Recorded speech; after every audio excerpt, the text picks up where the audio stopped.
That's why. All right. Yes, he destroy black boys. If you destroy him as a boy, he'll never become a man.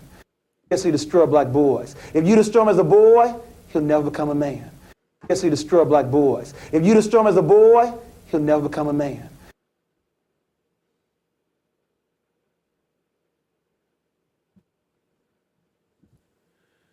To the east, to the north, to the west, to the south, above, below, and the middle. This one catches the light, the color more. To the east, to the north, to the west, to the south, above, below, and the center.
Greetings. This is Big Pontiac, and welcome to the Chocolate Mountain Show. I am the holder of the infinite sacred ball game that was created by the Hero Twins. And I am that one and only Galactic Daddy-O, welcoming each and every one of you to my galactic patio that reaches from Minnesota to the universe. And that is me. And tonight, special beer, as in most nights, is Great Lakes L.A.N.S. So pop them if you got them. Nothing like a great brown reddish ale. Look at that. And you know this is my favorite Killian's Cup, even though I am not drinking the delicious nectar that is Killian's. And right now, as you watch, you just really wish you could be right now. You could be me. You really wish you could just sit here on top of this beautiful hill and just be me drinking a nice amber red ale.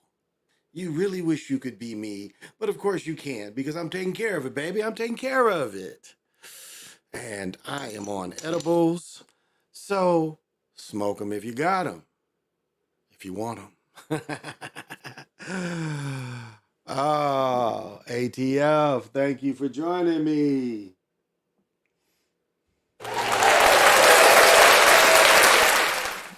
And let me see, because you know the big news tonight.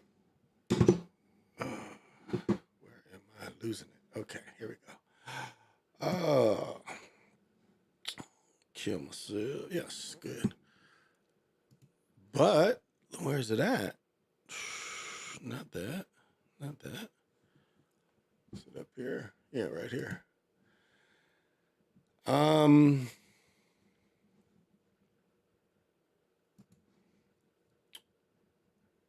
news of the day is the draft. And the first round of the draft was hectic as ever as two quarterbacks were taken. And the first people that were drafted was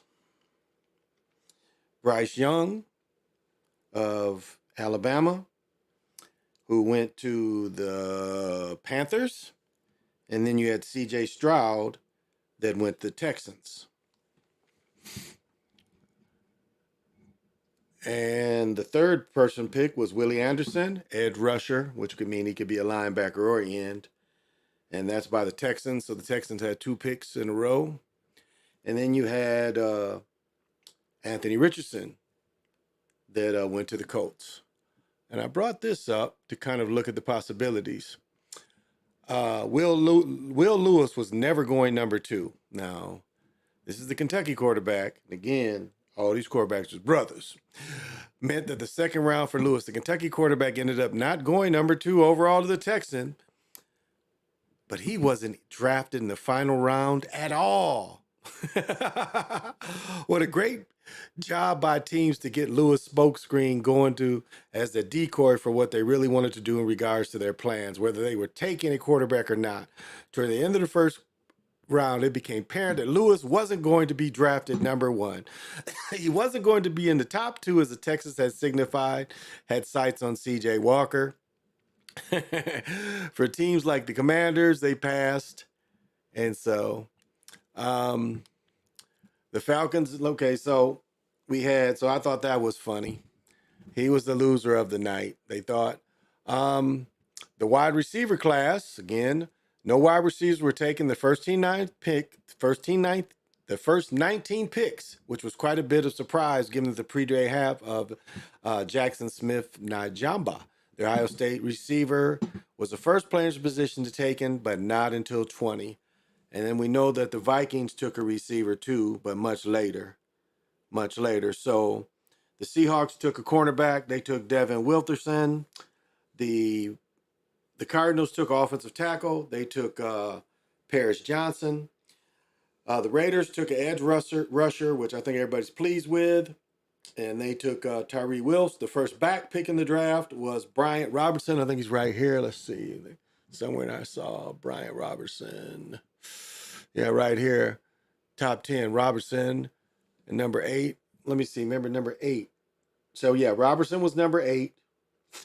Running back. Yeah, at number 8. And first we're back top 10 since Barkley went number 2. Okay.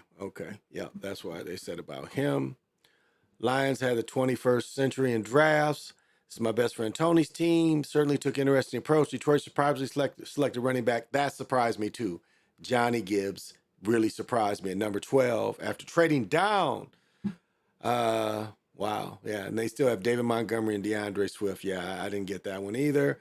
The Lions took linebacker Jack Campbell, only linebacker taken in the first round, which is a good pick. So we have number 9, going to my Eagles. We got another defensive tackle from Georgia SEC. We got Jalen Carter. Number 10 was Darnell Wright. Went to Chicago, offensive tackle. The Titans, first pick, they took, no, I don't think that was their first pick, but they picked offensive tackle Peter Skoronski.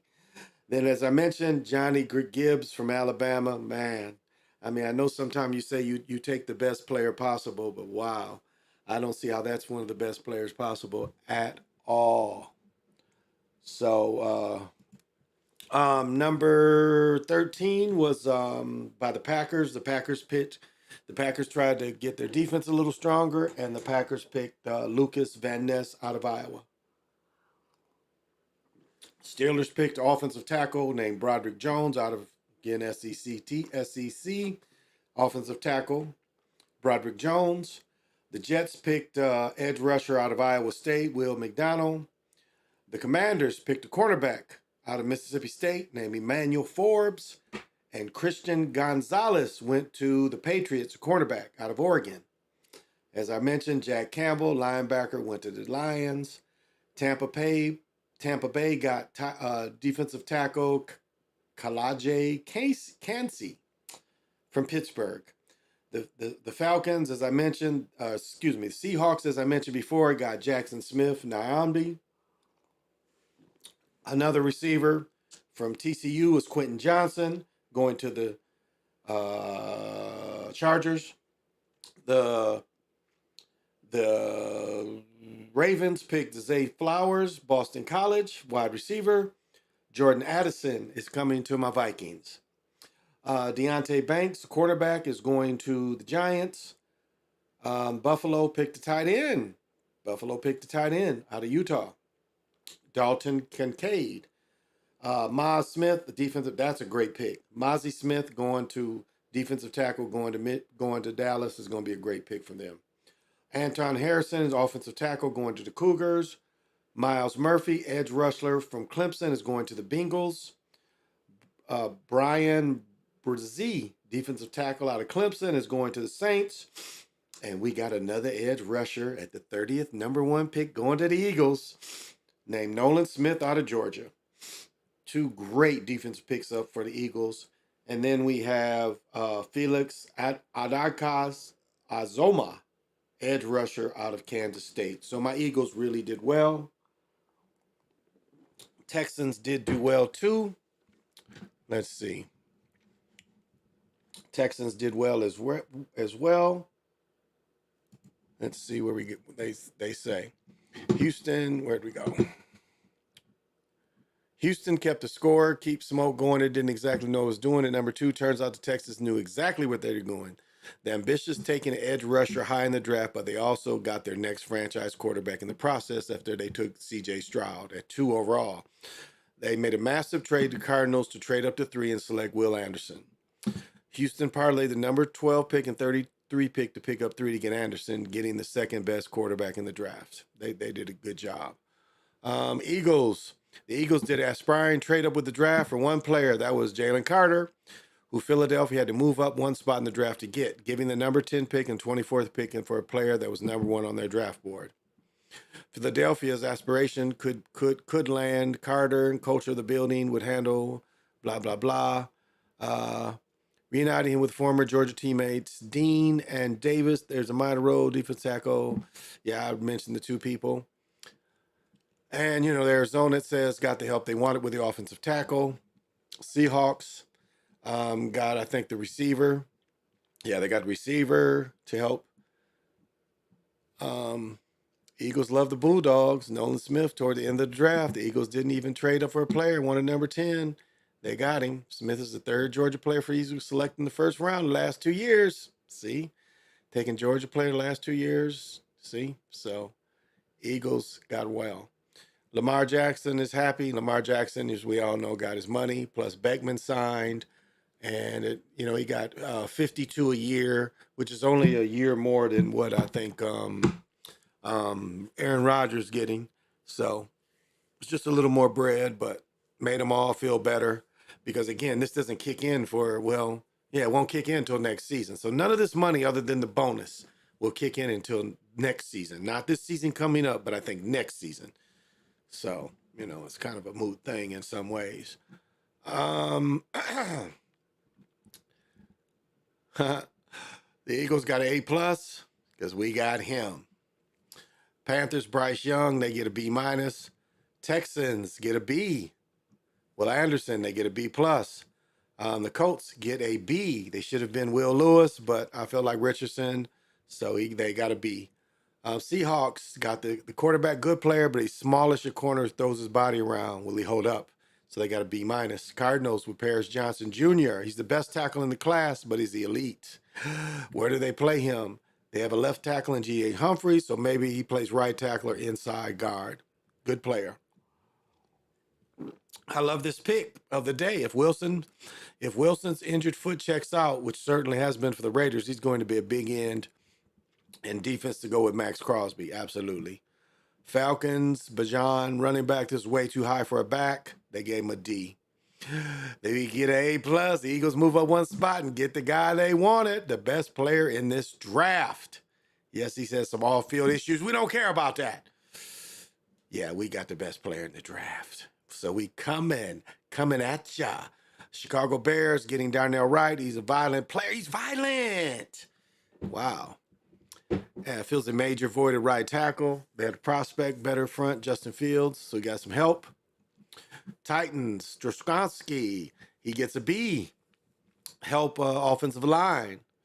Lions get a D. Yeah, they didn't need him. B plus, this is a player with a lot of potential, but he didn't play it up at Iowa. He's an effort player who has the tools to get better at the next level. Yeah, you don't draft linemen to be on special teams. So he's going to play.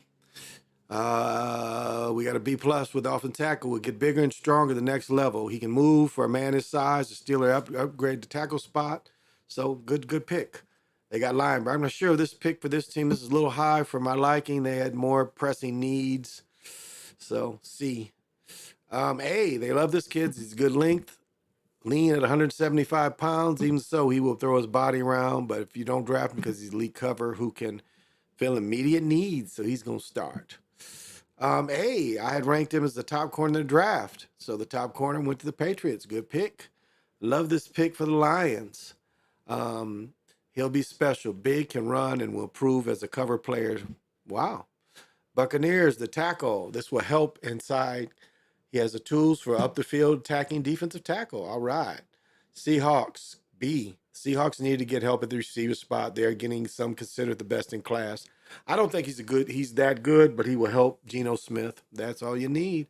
They needed to get younger receiver, but I think would have been a better pick. Anderson. Johnson is big, but has issues catching the football at times. So they give him a C. Doesn't look like, well, Quentin proved us wrong. Boston College, they needed a young receiver. I like Jordan Addison more, but where's Jordan Addison? He's my favorite receiver in this class. He's perfect competitor to Justin Johnson. He's a great route runner, needs a little bigger since he weighs 170 pounds. But yeah, they'll get him lifting. So Addison is going to be the man. I like that. Impressive cover man who will fit perfectly with Wink Mandela's defense. So they got a B. The Giants got a B. Kennard, tight end. This is a strange pick when you consider Dawson Knox to have a few more pressing needs. Kennard's a good player. Position doesn't make sense. And they traded up. Well, I think it's going to help their offense and a guy who can block. This is a great pick.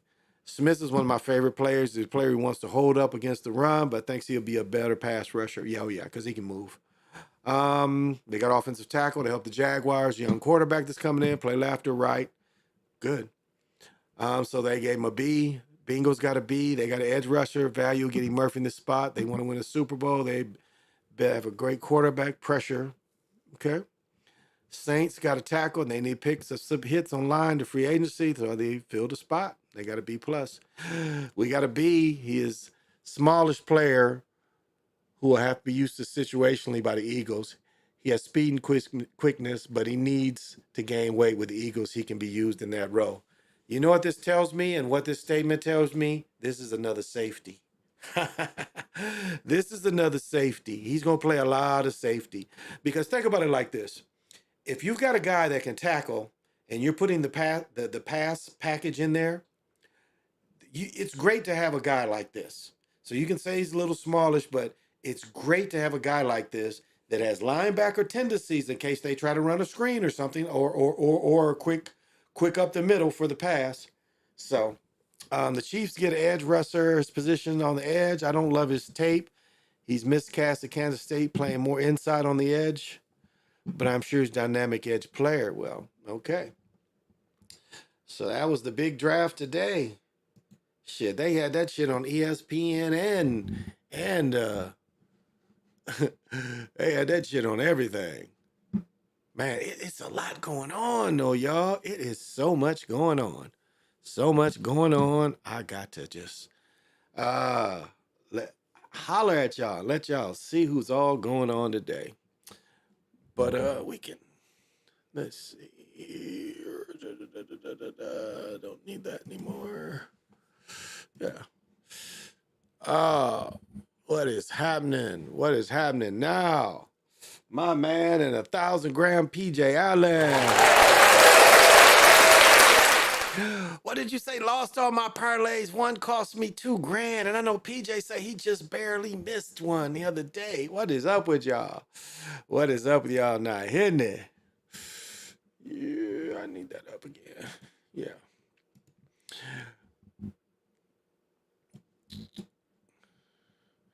I don't know. I really haven't been betting. You know, guys, what I've been doing with my money. I've been saving my money for a Mitsubishi Mirage. So, I'm not fronting. That's my goal.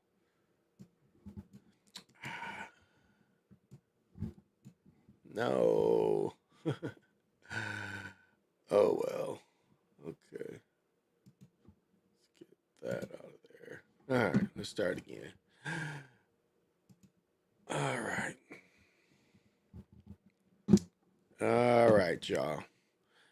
It is a crazy world out here. Everybody watch the games today? What did y'all think?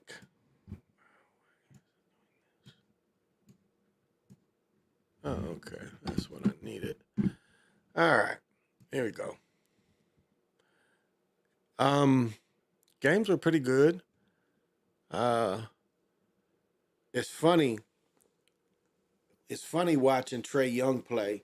Now, Trae Young started off taking all those crazy threes, but you could see how they was trying to guide his stuff, how they was trying to get him, in his aim better. And so they could guide his shots because they have to practice too. You got to keep that in mind. Woo. But it has been rough in America, y'all. It has been rough. It's been all kind of shit. They called me this morning, bothering me about, let me show y'all some shit. They called me and said, hey, Big Pontiac, get some shit going down. What you think? Let me find this shit.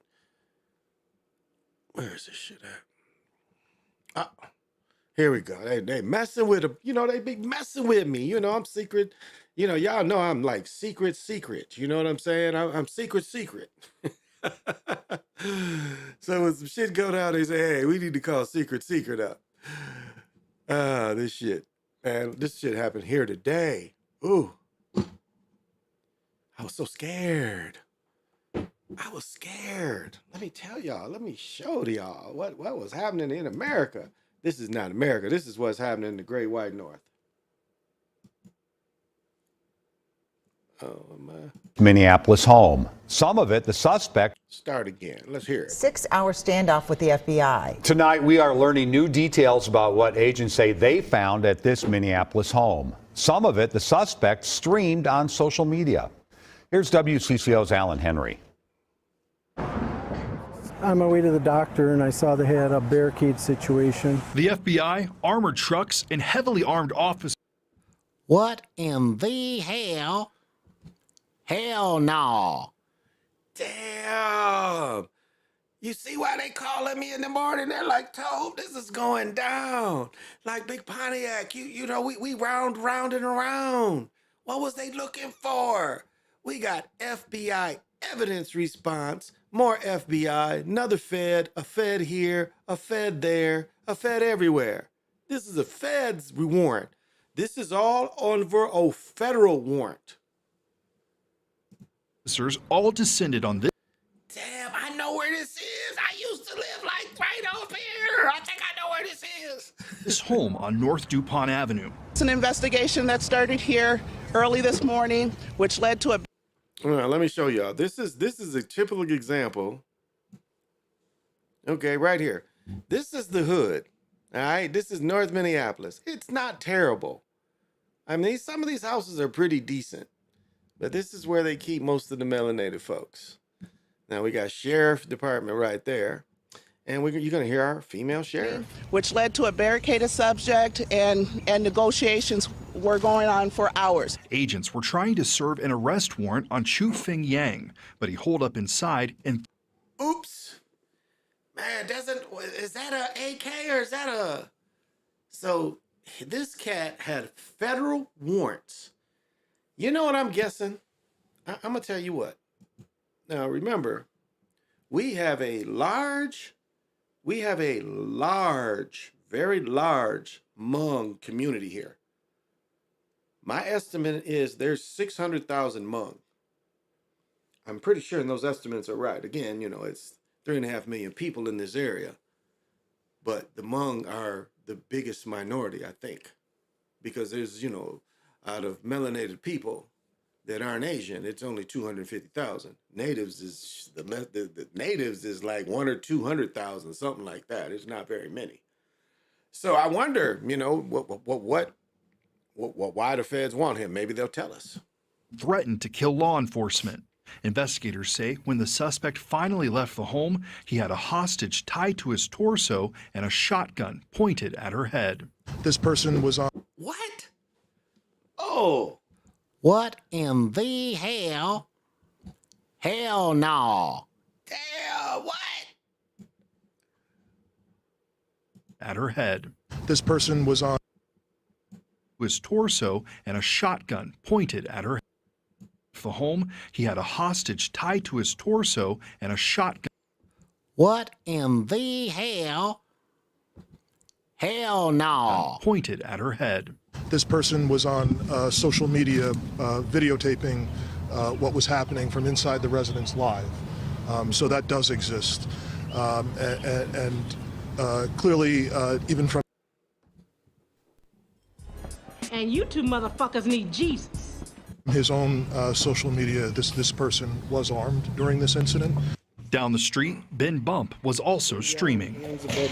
Ben Bump? Ben Bump. Your head. Oh, they're shooting. They came down and they all went towards the house with their guns drawn, and the guy came out the top, so I put my camera on them. Ben Bump was also streaming. Hands above your head. Oh, they're shooting. They came down and they all went towards the house.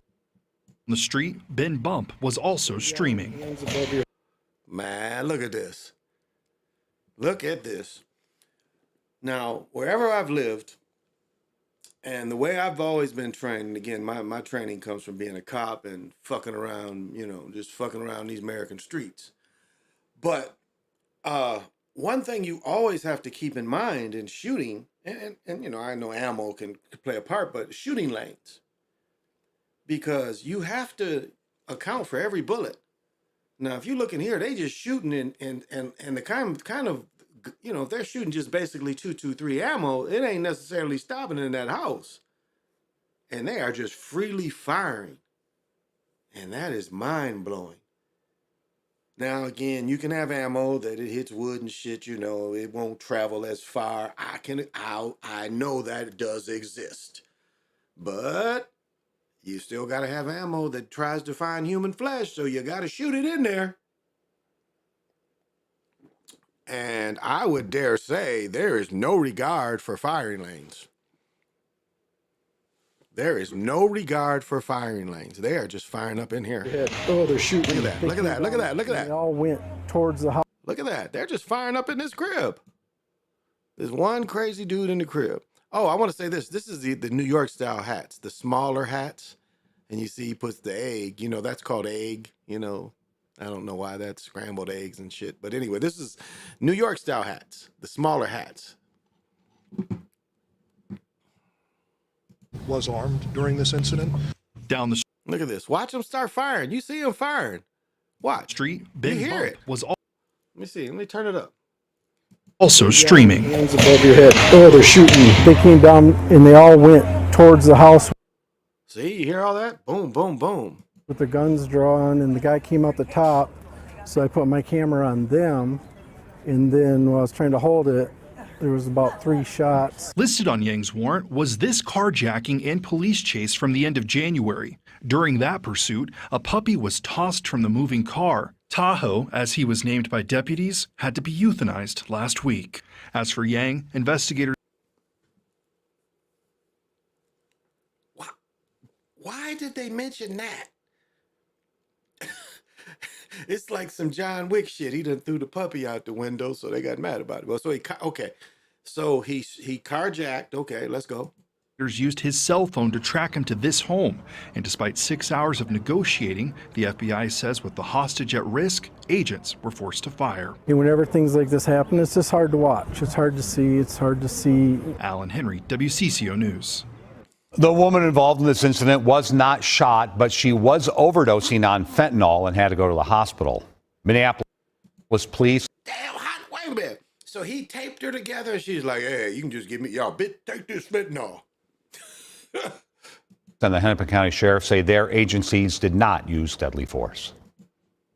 Man, oh man. It's crazy as hell up here, y'all. It's crazy as hell.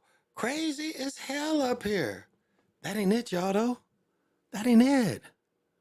It's more. It's more up here in the Great White North. It's more. It is going like it's every day. Like you're in the Great White North, and all these Europeans up here say, "Hey, this is what happened today." So, ooh, Sushu, I want to see. Ooh, here we go. Here we go, y'all. It's more. 1, 2, 3. Let's hear what the great Father has to tell us. What Great Father? What do you got to tell us? What do you got to tell us about this stuff? The Great Father, your Great Father in D.C. What do you got to tell us about stuff? What do you got to tell us on your TV, Great Father? A large train derailment. More than a dozen cars went off the tracks in western Wisconsin. And right now, that cleanup just beginning. Thankfully, tonight, there are no worries of anything toxic. Our Maury Glover joining us live from the scene of this derailment tonight. Maury. Well, 4 crew members on the train were taken to the hospital for medical evaluation. You can tell Maury works for them peoples because Maury has no style. This is vanilla as you could look. Like really, Maury, this is what you chose, you know? I mean, I understand you just out there in the realm and there's fires around you, but damn, I still, like, why ain't you got a hat on? You know, you're supposed to go outside. You're supposed to wear a hat. Come on, that's a basic thing for a man, bro. Your big-ass egghead. But okay, let's hear your story. I'm sorry, y'all. But damn, at least they could have gave you brand name Fox 9, or you could have put your little Fox 9. This, I don't even see what it is. And really, you couldn't have put a gray or black shirt on knowing you had this? But okay, I'm sorry. In the meantime, workers will be out here all night to continue the cleanup. Oh my gosh. You know, during the day, hardly nobody around, and this has to happen. The DeSoto fire chief describes his immediate thoughts after hearing a pair of locomotives and more than a dozen cars went off the tracks just south of town around 12:15. What's actually derailed? What's in these containers? Because I know that they carry so many various chemicals, hydrocarbons, you name it, and there's no telling what actually got hurt and what didn't get hurt and what's leaking and all the things that run through your mind. 2 cars carrying paint went into the Mississippi River, but they have since been secured to the bank. Other cars carrying lithium-ion batteries and oxygen containers are on shore, but they never went into the water. And BNSF says the volumes involved don't pose a risk to the river or the nearby communities. At this time, the response is no hazard to the public. There is no hazardous materials that we are concerned about for public safety. This isn't the first time a BNSF train has derailed in the area. In 2016, 2 locomotives and 6 cars derailed because of extensive flooding after 10 inches of rain. Nearly 1,200 gallons of diesel poured into the Mississippi. So, like, none of these people, like, when the train was 50 miles away, couldn't anybody say, hey, you know, it's a lot of water down here, and you might not want to bring the train here. As I was saying yesterday, It's part of where we call it's merging into 169 going from like Highway 13. This runs along the Minnesota River, and it is like the train tracks from where the river is now, 7 feet maybe. The river has risen this much on train tracks I'm looking at near me. It's I would dare say maybe 8 feet. 8 feet right now. The river was within probably 8 feet of where that train track is. And so I know, it's like who's you just really saying it's an animal farm and ain't nobody paying attention? It's like nobody is realizing this stuff is coming in the area and they don't look at the conditions. Do you know that you can put there's pickup trucks that you can put on the train tracks and you can drive your pickup trucks because you can make the rails? And ain't nobody do that. Ain't nobody say, well, you know what? We better go down there and look to see if the weight distribution and the angles we go down here, can we, is it good to go down in these lands right now? Come on. You're telling me everybody's that stupid. From a ruptured tank in that derailment, but local officials aren't sure what caused this one. The community response has been nothing short of amazing. This many volunteer fire departments, volunteer EMS agencies coming at this fast and setting up incident command was nothing short of phenomenal. Now, there is some fuel in the water here, but public officials say that has been contained. And again, the headline here, and the good news for people who live around here, is there's no danger to public safety. Reporting live in DeSoto. That outfit is some danger. I got so old and I'm super bad. Man, I don't get it.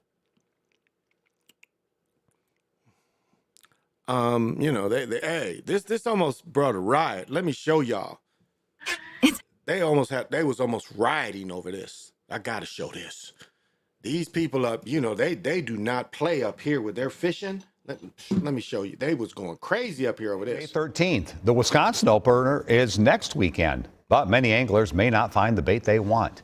WCCO's John Lordson shows us why there's a short supply of certain minnows and what the DNR is doing to try to help. I have no expectation. I don't know. Look how mad he is. Look how mad. And he's kind of a homely dude, but he mad in the mug. He mad over this. He mad. So challenging. Greg Fisher. He says it's a challenge. He ready to fight. Look how red he is in his neck. He's ready to fight. Is co-owner of Vado's Bait and Tackle in Spring Lake Park. Oh yeah, I used to go there like 2 years ago. I used to have what do you call it? Not a piranha. I used to have an Oscar, and I would go out here and go get some fish and shit and some bait and give it to my Oscar and watch, as the thing tried to hide and the Oscar would chump him up. Yeah, I remember this. And he's been in the bait business a long time. But just like an angler isn't sure if they'll catch a fish, Fisher isn't sure if you'll have enough spot-tail shiners for anglers. They're a favorite food of walleyes. Last year, I think we were able to get around 10 to 15 gallons, about all I got, which is really low. That is low. I thought I was getting like 2 pounds myself. Damn. It's compared to about 40 gallons in previous years. For real, making though. Spot tails a hot commodity and a rare one. The reason they're so hard to come by has to do with Mother Nature and invasive species. Most of the spot-tail lakes are also zebra mussel lakes. Zebra mussels have taken over some of the bait lakes up north. A large snowpack and drought the past couple years have also hurt supply, as some lakes and ponds have shrunk. To help with the shortage, the DNR... I do like the bomber jacket, but the wig this is all fake. When you see this line right here, this is all fake. But okay, let's go, John. John is my man. Let's go. ...is looking into new strategies, including potentially opening up more state land to bait suppliers. Allowing more minnow harvest on certain state lands, or making sure that... You see how red he is? He mad too. You see? Look how red he is. He mad. Oh, they mad about this. Y'all don't understand. They mad. They wanted to riot over this. That bait harvesters have access to ponds that maybe it's, for example, on state forest land. Brad Parsons is the fisheries section manager with the DNR. He's met with bait trappers across the state to find solutions. We're very cognizant how... Where do you find bait trappers? Where do you find bait trappers? It's like, okay, well, hey, that's what you give cards. Hey, I'm a bait trapper. Okay, let's go. How important the bait industry is to the fishing industry in Minnesota, and we want to do what we can to make sure that clean quality bait is available in the state of Yeah, you don't want no dirty bait. Minnesota. Minnesota doesn't allow bait to be imported from other states. No, we don't want no bait from China. We do not play that here. Do not try to give us bait from China. We don't take bait from Wisconsin. We don't take bait from nowhere but Nebraska. We don't take bait from Nebraska. I'm sorry, I'm getting confused right now. Which means Fisher is solely at the mercy of his minnow suppliers here. I'm going to obviously grab every minnow I can get. Oh, that sounds kind of weird. He's going to grab everyone he can get, y'all. Hopefully there'll be something to get. And John Lordson, WCCO News. Like, wait a minute. I can't get like, an artificial shiner. You see what I'm saying, guys? I could get an artificial shiner that looks like one of them, and it would wiggle and shit when I threw it in the water. So I think they tripping. I'll say they tripping, y'all. I say they tripping.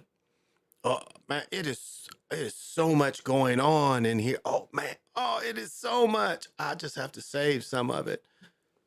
Man, this just has me so nervous all the time.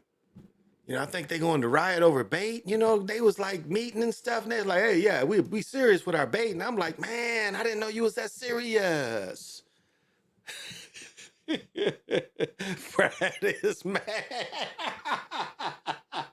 Be satisfied. Y'all not gonna be satisfied until we. Brad is mad. Oh man, it's been going on up here. When you super secret, they call you and they like, hey, and I'm like, man, why you calling me? I'm asleep right now. I'm really like comfortable meditating. I'm like, and they telling me they got, Johnny Zhang lined up on the north side. I'm like, man, and he's taped himself to a chick. I was like, how do you solve this? I said, well, tell Johnny to give her some fentanyl, and then they probably still gonna shoot him, but at least they could save her and bring her back. So I think it was like he thought if he fentanyled her out and they shot him, it'd be a double coming and going, I guess. And then the train derails. Luckily, I have an electric bike to my disposal. And this isn't just any electric bike. Did y'all see that? Like, Jeffrey sent me the Batman trailers. I got a Batman electric bike. You know what I'm saying? The electric bike is kind of like Batman's motorcycle, but not quite. It's a lot less and it don't go as fast. And it can't deflect bullets and shit. And it only goes, like a charge, only like maybe 3 or 4 hours. But anyway, it's sort of like that, but similar to Batman's, sort of similar. But anyway, I be going to these places because they, and I have the electric bike there. That's just the way my economic, my carbon footprint is less on the electric bike. So it's rough, I'm gone all the time. When you super secret, this is what happens.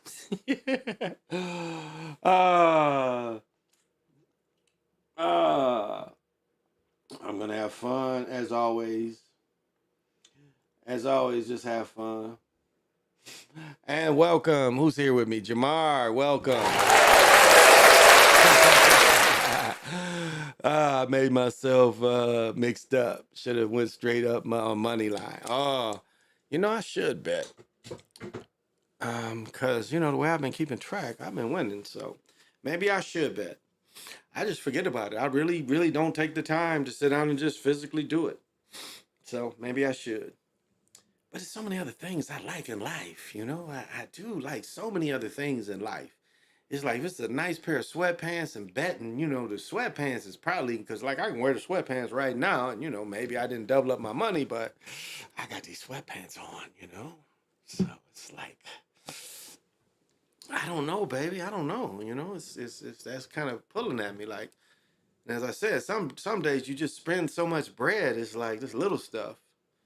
PJ, I cannot get this. They do not sell the hat, like my hat back there. The hat of Jackie Robinson. They do not sell that one.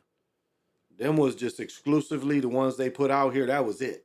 I have not been able to find the modern M with the North Star over it with the Jackie Robinson. Because the ad you sent me, you can get the Twin Cities one, the TC, but not the one that I had on my head in the store. But again, when you go in the store and you spend $2,000-$3,000 and you walking through the mall about to walk out and you see a hat that's $30. Do you understand how you psychologically think? It's like enough has to be enough at some point. And even though this was something exclusive that I'm not going to see again, maybe I'm lucky if they still got them at the stadiums.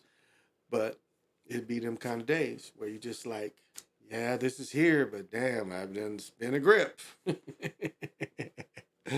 Yeah. So I was disappointed too. So I think we're going to a game. We're watching the weather. It's supposed to rain. It rained a little bit today. It's supposed to rain the next 2 days. So I don't think we're going next couple days.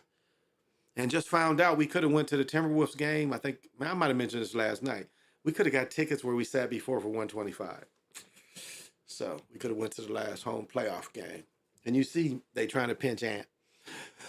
So I think that, of them Jackie Robinson hats, the Brooklyn one is to me the cleanest, Oh my goodness. It's funny. It is funny. Like when you live in places,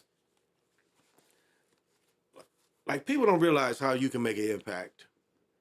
As I said, when I went to Michigan from the East Coast, and the way people talked on where I was from is not the way people talk where I went. And I know, a lot of people say, well, language, but it's like I brought that language to this area. I know I did. I see people like saying stuff on Facebook, and it's interesting that I brought that language there 30 years ago. And I guess it's, the power of spelling too. I guess it's the power of spelling. Because I saw one chick that said one of my spells, and I'm like, I had to giggle because she was in Michigan. And I just had to giggle. I'm like, wow, my spell hit her. So, what is influence? What is real influence when you go into an area and you still hear people talk your lingo? So that just tells you brought something that woke people up. You brought something that, and through the language, that it enlightened the people.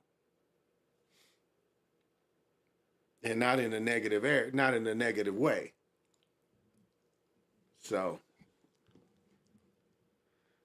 you already knew I was deep in shit, so. I don't think another beer is necessary. I think it's water time. Oh, let me tell y'all, I walked around. Okay, so over here where Big Eagle, like where we are, this is all Big Eagle's Hill. But the holiest, well, all this land is holy, but the lake is looked at as the holiest land. And so, we've been experiencing this since, living here, we've been experiencing this.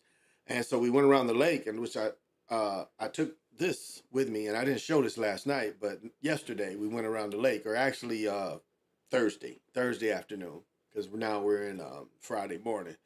But Thursday afternoon, and actually, no, it would have been Wednesday. Sorry, Wednesday evening. Right, Wednesday evening. So Wednesday evening, we went out to the lake, and I took this, and it's funny. Let me tell you, holding this, your arm really doesn't get tired. It's a really strange phenomenon. Now, y'all know I'm always, got hand issues, but holding this, there's no hand issues at all. So that's the first thing. And I've had this for 6-7 years. But took it out there, and you can really see where the strongest, area is, even just like just to sit for a few minutes and recharge. So it had a lot of where this was quite active. So there is something to saying that this lake has a lot of good positive energy. So yeah, kind of wanted to show that. And this is Vesuvia Night, or the book has it, Idle Cries, I think is what she puts it at.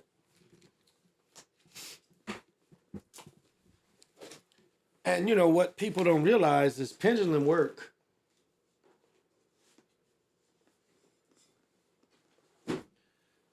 kind of falls under Jumanji.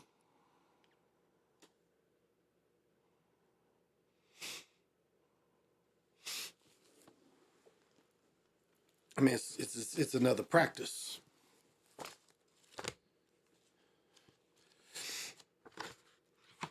And so I've got a few, and I've got a couple of diagrams.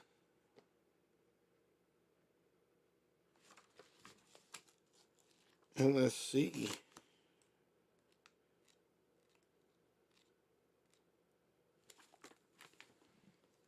Let's see if I can look this up too.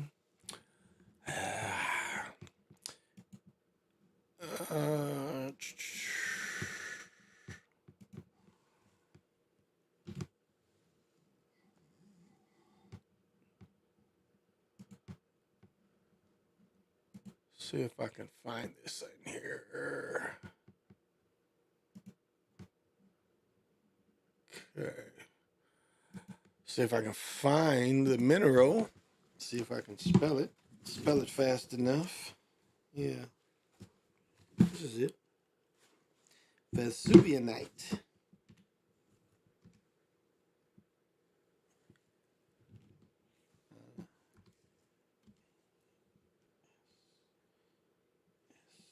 You. Where am I at?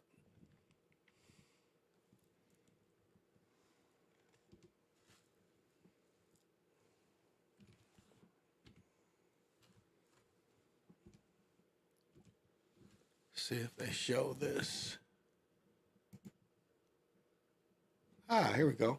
Yeah, they show it.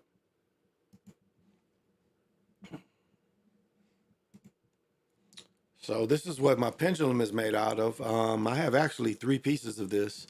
I have a rough piece that is Jimmy, similar to that, but in a rougher condition. But as you see, it's very Jimmy. As I showed my pendulum and the piece I carry with me in my medicine bag is more polished. But it's this. The other name is Idolcries. And one reason why I chose it is, here we go.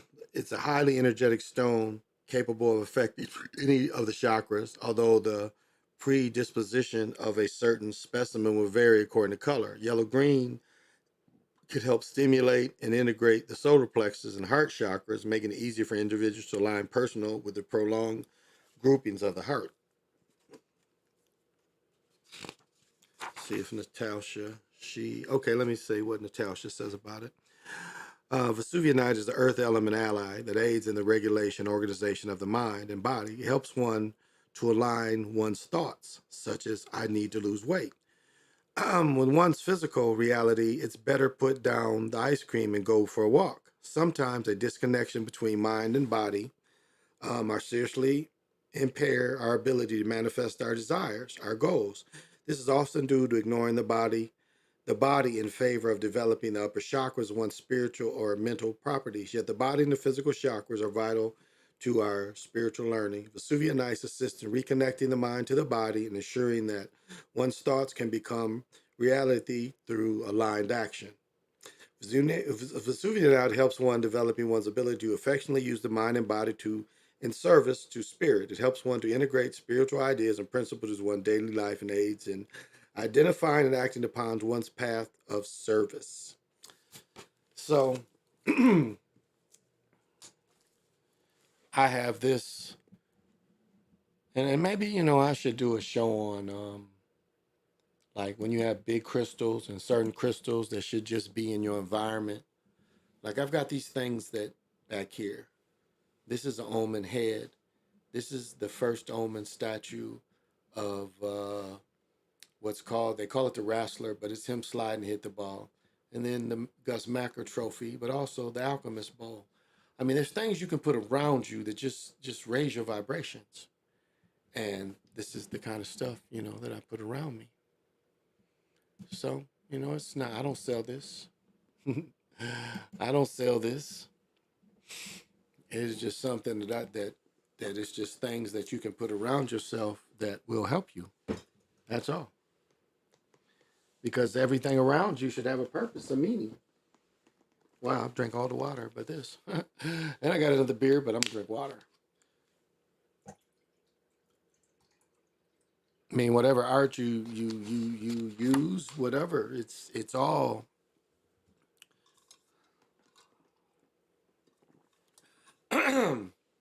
it should all work for your benefit. The color, I get on people with clothes and stuff, but even your clothes should make you feel a certain kind of way. There are technically colors of every day that are recommended. Now, I'm not going to say yay or nay on that, but there's, when I show my cards of the 20 days, that part of what I show is it's color for every day.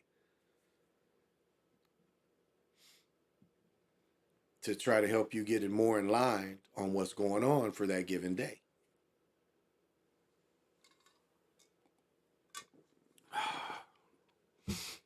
So it can get that sophisticated, and in itself that's not terribly sophisticated.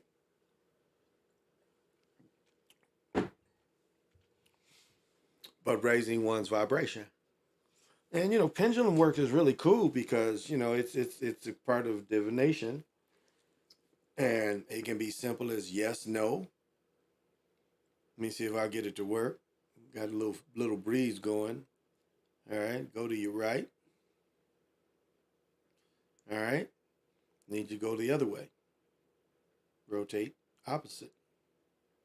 No, not small circles that way. The other way. Yes. That way. Or don't do nothing, I guess. Attitude. You can't swing the other way. This is the funny shit. Okay, if you don't want to swing that other way, all right. That's cool too. Big circles. It's funny because the way looking at this, and like the way these are really set up is it's a quartz up here. Quartz are amplifiers. Silver makes things do what they're supposed to do. And then another amplifier in actually a scepter. So this is pulling a lot of energies in a very concentrated way.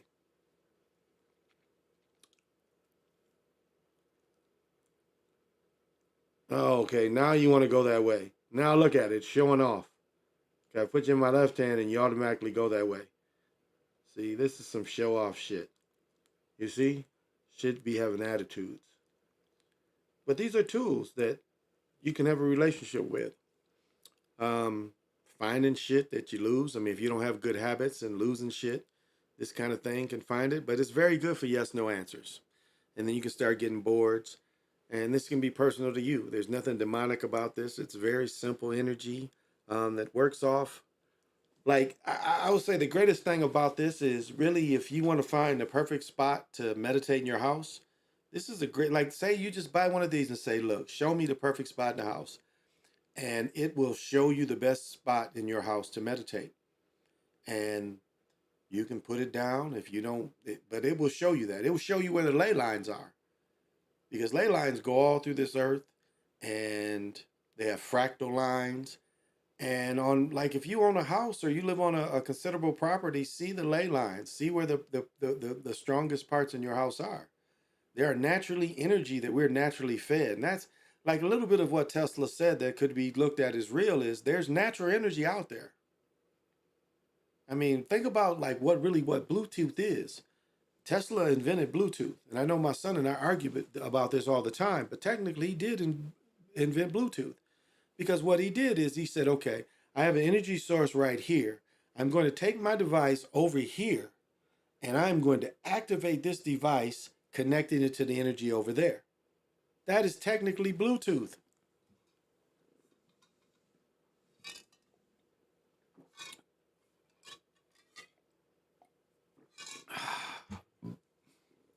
So that energy is there that you can work out of. Yeah. And if you have a decent big property, if you really want to find the most holiest spot, this is great for that. I'm going to order some divining rods too. Copper divining rods, the way they used to look, find water and shit. And it's based on the same thing. It's based on a lot of the same thing.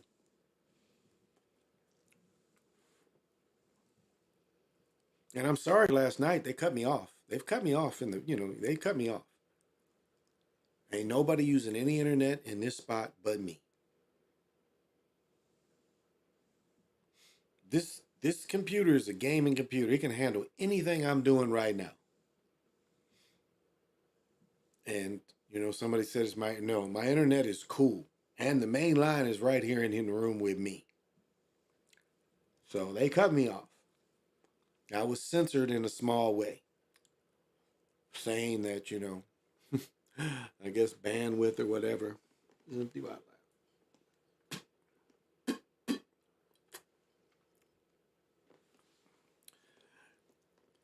It's funny, like listening to Barkley today, Barkley was like, I want game sevens. Remember? So that might, moving forward, because Barkley said, I want at least 3 game sevens. And Ernie kept going, you're mighty greedy, Charles. So we hear coding like this is kind of trying to tell people what to expect. So look for this next series to all go game 7.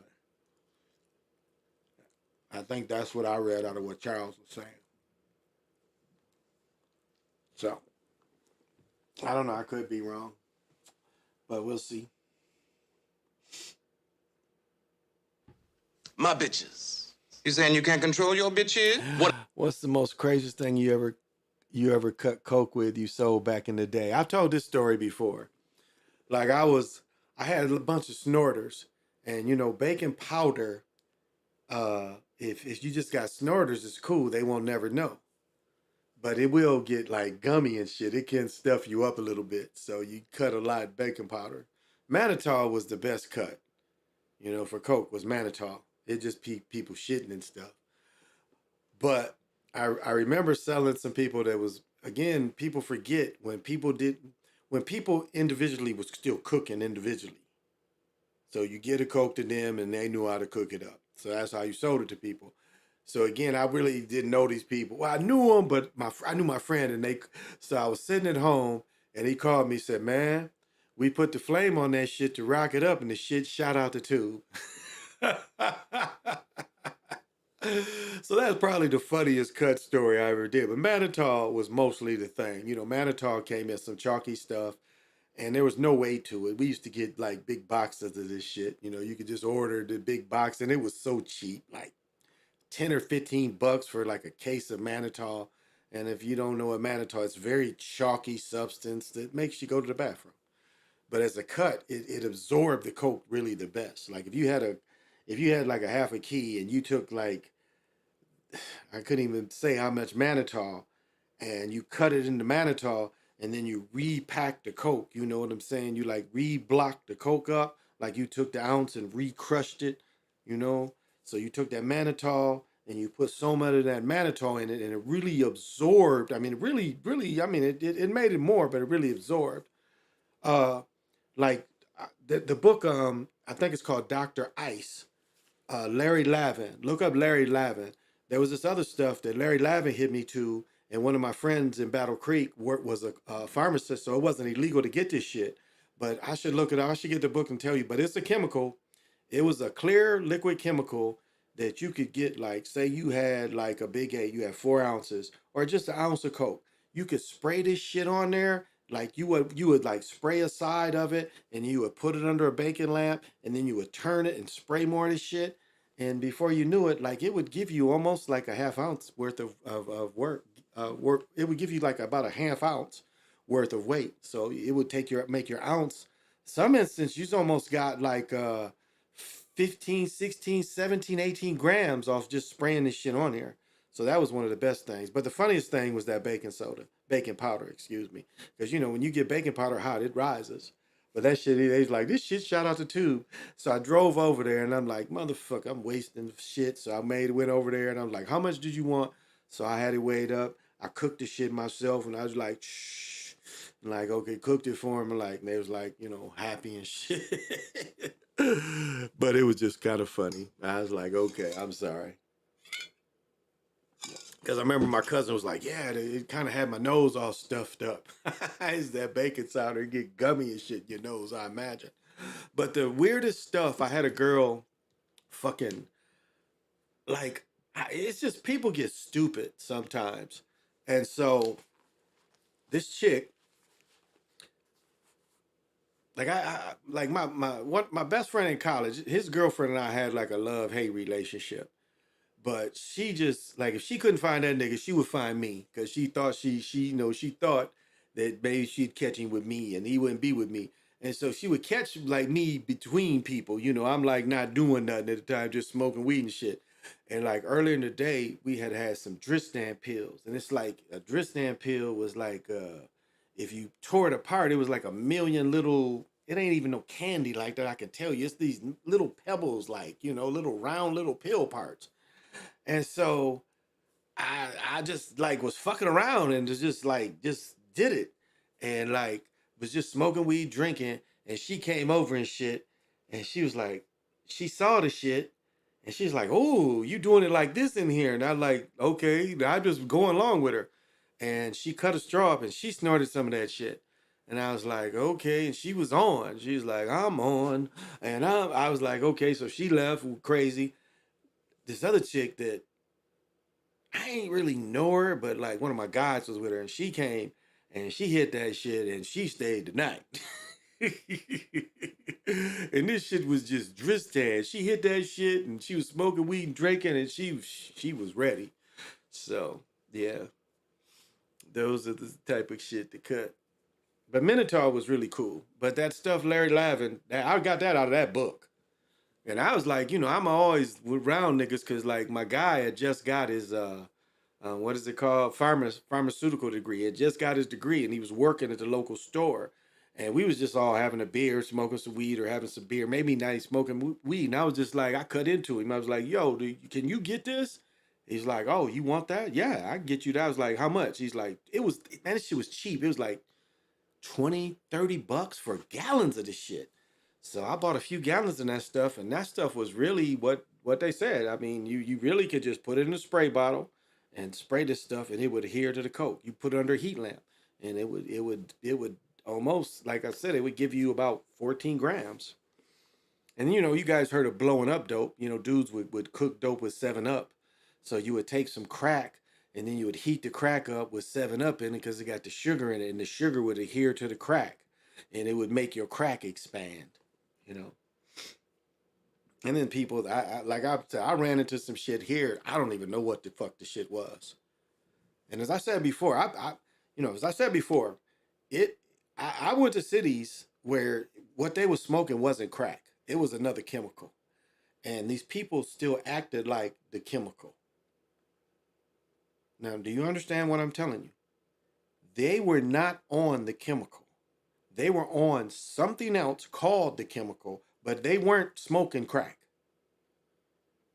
And I ran into that stuff here too. And I'm like, what the fuck is this? This is that bullshit. And as I said before, we talked about this. I've talked about this for a few years. It is funny that this stuff, this was something else, but yet the people act the same. So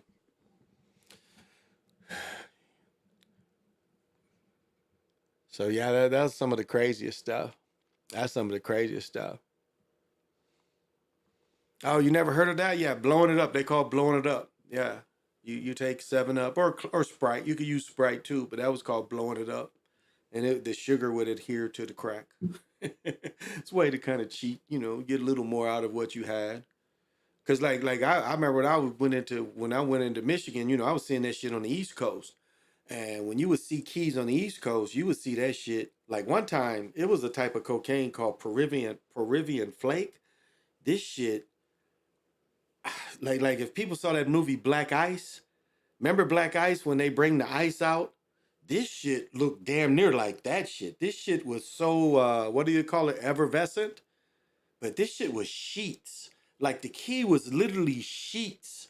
Like they tried to press these thin little sheets together, but like anytime you broke off, it was just, this shit glimmered.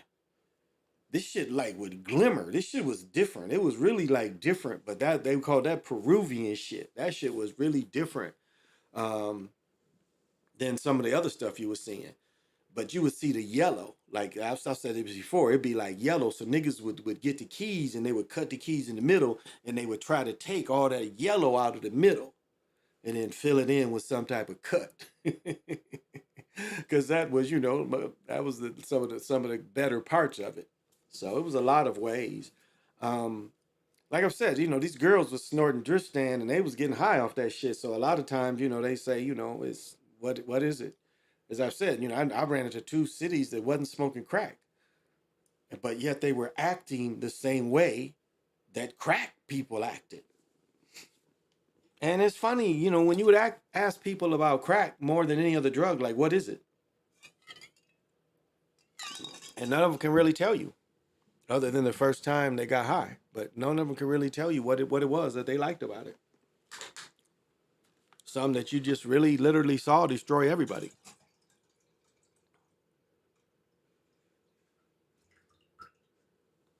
And I mean, I saw it.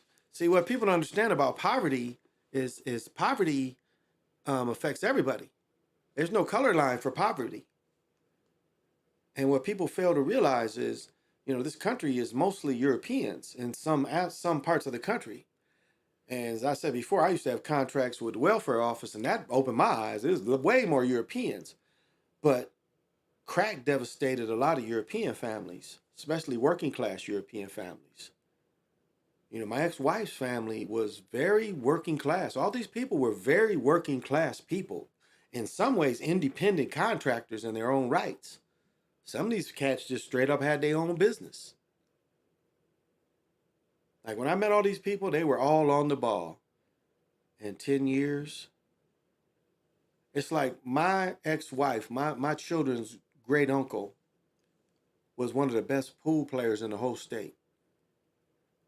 Now, as I mentioned, through my dad, I grew up around gamblers. The pool hall was up the street from where we lived. I was constantly in the pool hall with my dad. Shit, they served food. And this cat, and I knew cats that could play pool.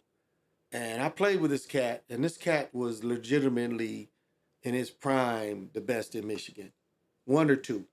In his prime, he was 1 or 2. He was that good. So nationwide, he was probably top 100 nationwide.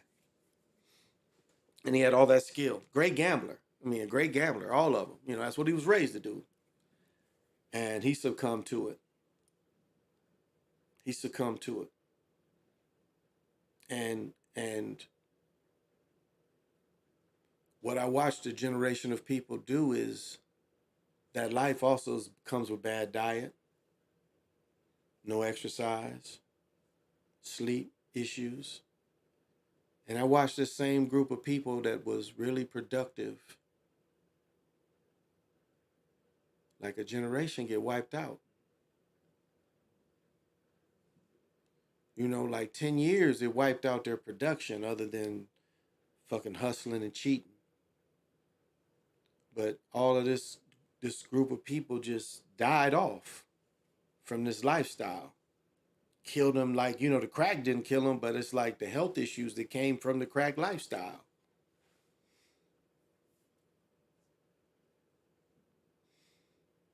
And see, people don't understand, in my lowest moments, I still had the sacred ball game with me in my youth. No matter what was going on, no matter what depression, no matter what, I could still go and play ball.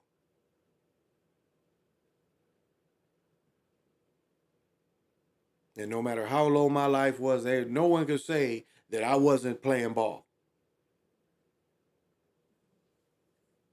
No matter what point I was in my life, my addiction, my rolling, they can never say I didn't play. Now, them 2 or 3 years, he wasn't doing that. Never. That was the one thing that was a constant with me. That addiction never took that away from me. Doing it. Matter of fact, when we played in some leagues, it was just leagues of hustlers. Everybody. It was just, we paid for the league. We had a semi-pro league of just hustlers. People used to laugh because it would be like, Other leagues would rent the gyms and come in different times, and they would laugh when they would see our teams. I remember sitting listening to one cat, and they was like, "Damn, everybody." And it's some of them cats that just not with us. One of my teammates, this is a true story. One of my teammates from that team in that league, I was driving down the street because he didn't live too far from me. I was driving down the street and I saw the police, and there was a cat laying in the street or laying in his driveway. So it's just like looked, and it was like when I came up upon the scene, because I'm trying to remember where I saw. When I came upon the scene, I knew dude lived down there, and I was like, "Damn, that's where dude lives." So I stopped, and I walked down there, and there was my friend. He had got shot, laying there in his driveway. Dude used to hoop with me. I'm trying to think if I can remember his name, but it was just that was crazy. I got off work, maybe got to the store, got me a 40 or something. And just remember going down this block. I had to pass this block, and I saw the police down there. That just reminded me of that story. I can't even think of his name. I can picture him, but I can't think of his name. So, that we had that. So no matter in my life, no matter what I did, that was a constant with me when I was younger.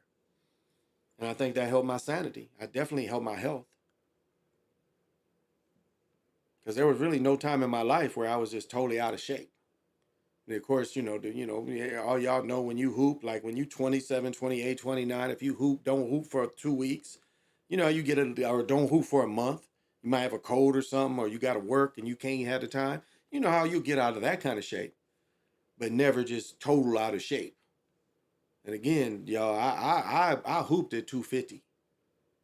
6'1" at my tallest. I hooped at about 250. So I'm strong. I've always been strong. So that's how my sanity. VA, this dude was talking about a drug called crank. Sugar booger. Crank. I want to just say that's crystal meth. I mean, you just like really people to understand. I talked about the movie Black Rain, and they showed the ice. This is how they was introduced to the country. Like some places, New Jack City didn't even have crack yet. I mean, sometimes some of the stuff they put out there, it ain't even out there yet. As I said, the little boy, see, what news agencies would do is news agency would find people that got high, go buy them, help them buy the drugs, and then show them the drugs. Like I mentioned many, many times, the little boy that said, that created the line, what did he say? 24/7, 365. That was a 14, 15-year-old boy that was smoking crack. That the TV people had bought the crack to show him smoke crack on TV. And he threw that out there. And just imagine if that boy would have copyrighted that. Because I had never heard it before. Now, maybe some people from the city, because it was in somewhere in New York, maybe they can say it wasn't just him, but he was the first person I heard say it on TV. National TV at that.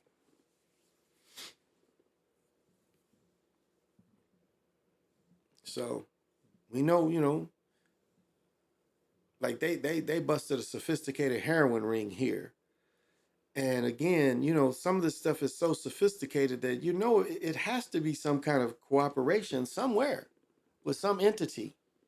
I can't say local, I can't say statewide or federal, but it has to be.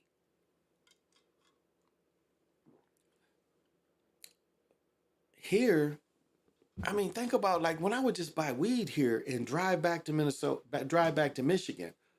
It's a 10-hour drive. Damn near, I could go damn near past Atlanta with that, on my way to Florida. So, up here, it's the logistics is really odd. Even though we're on the Mississippi, it's odd. It's like we're even worse than Chicago. That's why Detroit, as I've said, Al Prophet never gets into that. Logistically, why was Detroit a better place to do drugs than Chicago? Why was the money better? Because again, the connection it's a shorter connection through the lakes and rivers and Hudson Bay to go to New York, compared to how things have to come to Chicago, compared to how things have to come here. It's all about logistics.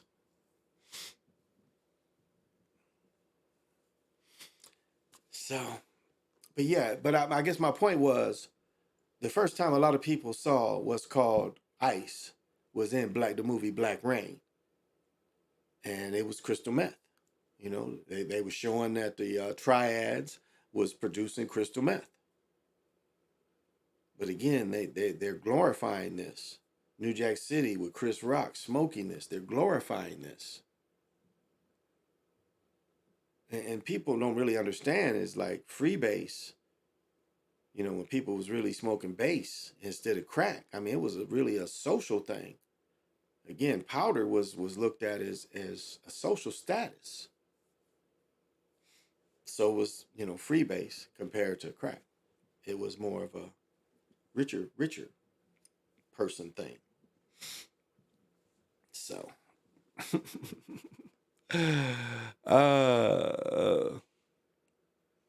cookhouses, well, you know, anybody could cook it. Really, you know, it wasn't that hard to cook it, you know. I think the one part that Get Rich and Die Trying showed that everybody understood was the coffee pots, the Mr. Coffees. You know, that was made of glass, you know, burn-proof glass. It was made of chemical said glass, so you could just cook. You know, you throw an ounce in there, and you throw, you know, some powder in there, some soda in there, and you know, start stirring it up. It'll start breaking it down because the glass can, you know, the tempered glass could take the heat. So it was easier for anybody to just cook it up like that compared to trying to, you know, cook up base. It's a lot different process to get base. You know, you got to get it from a different kind of supplier that's just giving base out. You're not going to get it because that's when you get base, and you remember how they make it. They take the leaves and they put the leaves through gasoline. And once they strain the gasoline, you get that powder, that base right there. That's cocaine base. Some countries, they take the base and they just dip cigarettes. They buy base and just dip cigarettes in it. Just that's all they do all day. So that paste, they call it paste, but that's base right there. And then you hit that with some, you can hit it with rum and ether, rum and ether. And it cooks into a higher, it's a higher concentrate. It's the highest concentrate. Well, the highest concentrate of cocaine is shooting it. But other than shooting it, it's the highest concentrate of pure cocaine. Crack is not pure cocaine. Again, crack, you're getting a derivative of whatever powder you got. I mean, if your powder is only 60% cocaine and you're cooking into crack, you're getting even less. Compared to base, you're getting, you know, you're getting a purer product. And the product was stronger and you know, it was more addictive. That's what Richard Pryor, Marvin Gaye, Whitney Houston was, you know, they was all addicted to that. That's a whole different thing than crack. And see, that's the mindset of crack. It's not even a lot of cocaine, not really. And yet people, you know, was acting like it was base. Would do nothing else, or think of nothing else. Gave up their lives, gave up their youth. So. And like what Teddy said in Snowfall, he's kind of right. He didn't force anybody to do it. But the argument is still true. It's like, no, but you guys set up the social economics that made it so.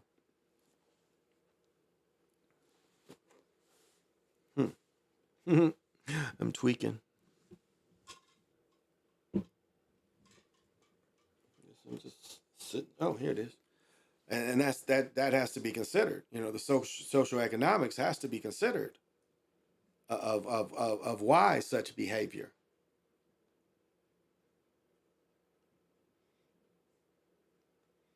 You know, such behavior is affecting the whole neighborhood. And again, you know, it crossed every color bearer, every social economic. Because there's, you know, you went from, and really cocaine, powder cocaine was a casual user thing. And so you took a casual drug that for most people would just be a casual use to full-blown addicts because of the cheapness in the product. And despite the product being less of the chemical, it was enough of the chemical to get most people turning into addicts. And that's, you know, that's reality. That's what happened. And then you look at the youth of today and why they don't care. Well, again, we're 3 generations from the crack babies. You know, some of the crack babies are becoming grandparents. So it's just not, you know, single mamas. It's single mamas in disarray.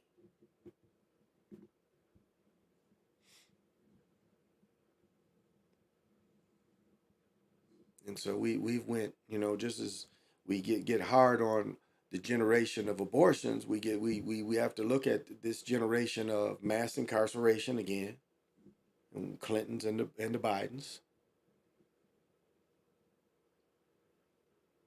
because they did what was the same thing that was done during Reconstruction, was criminalizing freedom, criminalizing not having job and opportunities, and creating the criminal enterprise of the cocaine industry. Because probably one of the most powerful lines in New Jack City is, you know, ain't no guns made in Harlem. Ain't no cocaine made in Harlem. And you know, you saw the emphasis of going after low-level people. I mean, my fiance and I were having a conversation now. We're sending all this money to Ukraine when we have a battle going on at our border.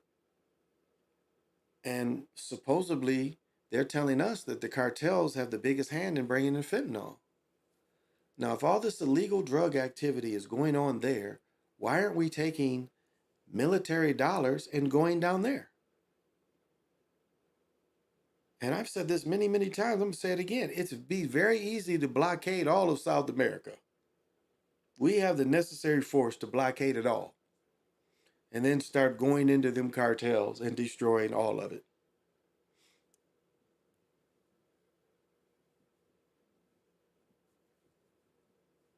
People forget. General Lee, Stonewall Jackson, Grant and all them fought the Mexican government, and we took Mexico over in the 1830s or 40s or 50s, maybe in the 1850s, and we gave it back to them. They thought it was worthless. They saw no benefit of adding that extra land. And that's the real history.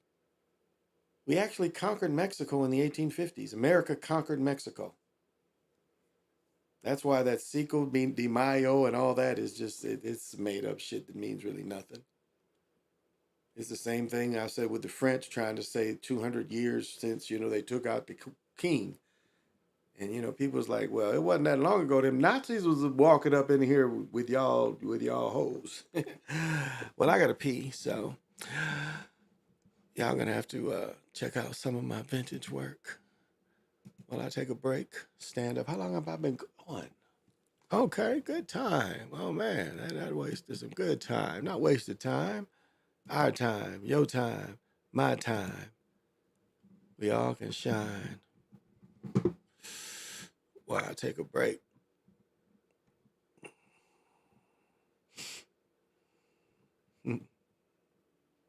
Okay, it's probably up in the car. You got a team? Oh. Okay, here we go. Long term, like I have one of my exes, you know, a lot of my exes is in their 40s now. And I remember 15, 16 years ago telling her about Roth IRA. I was like, you know, you really should set this up. You know, I was too old at the time because I was in my 40s, but she was still like in her early 30s. And I was like, you might want to get into this because, you know, when you retire, you can, you know, get this money without any penalty. And of course she didn't.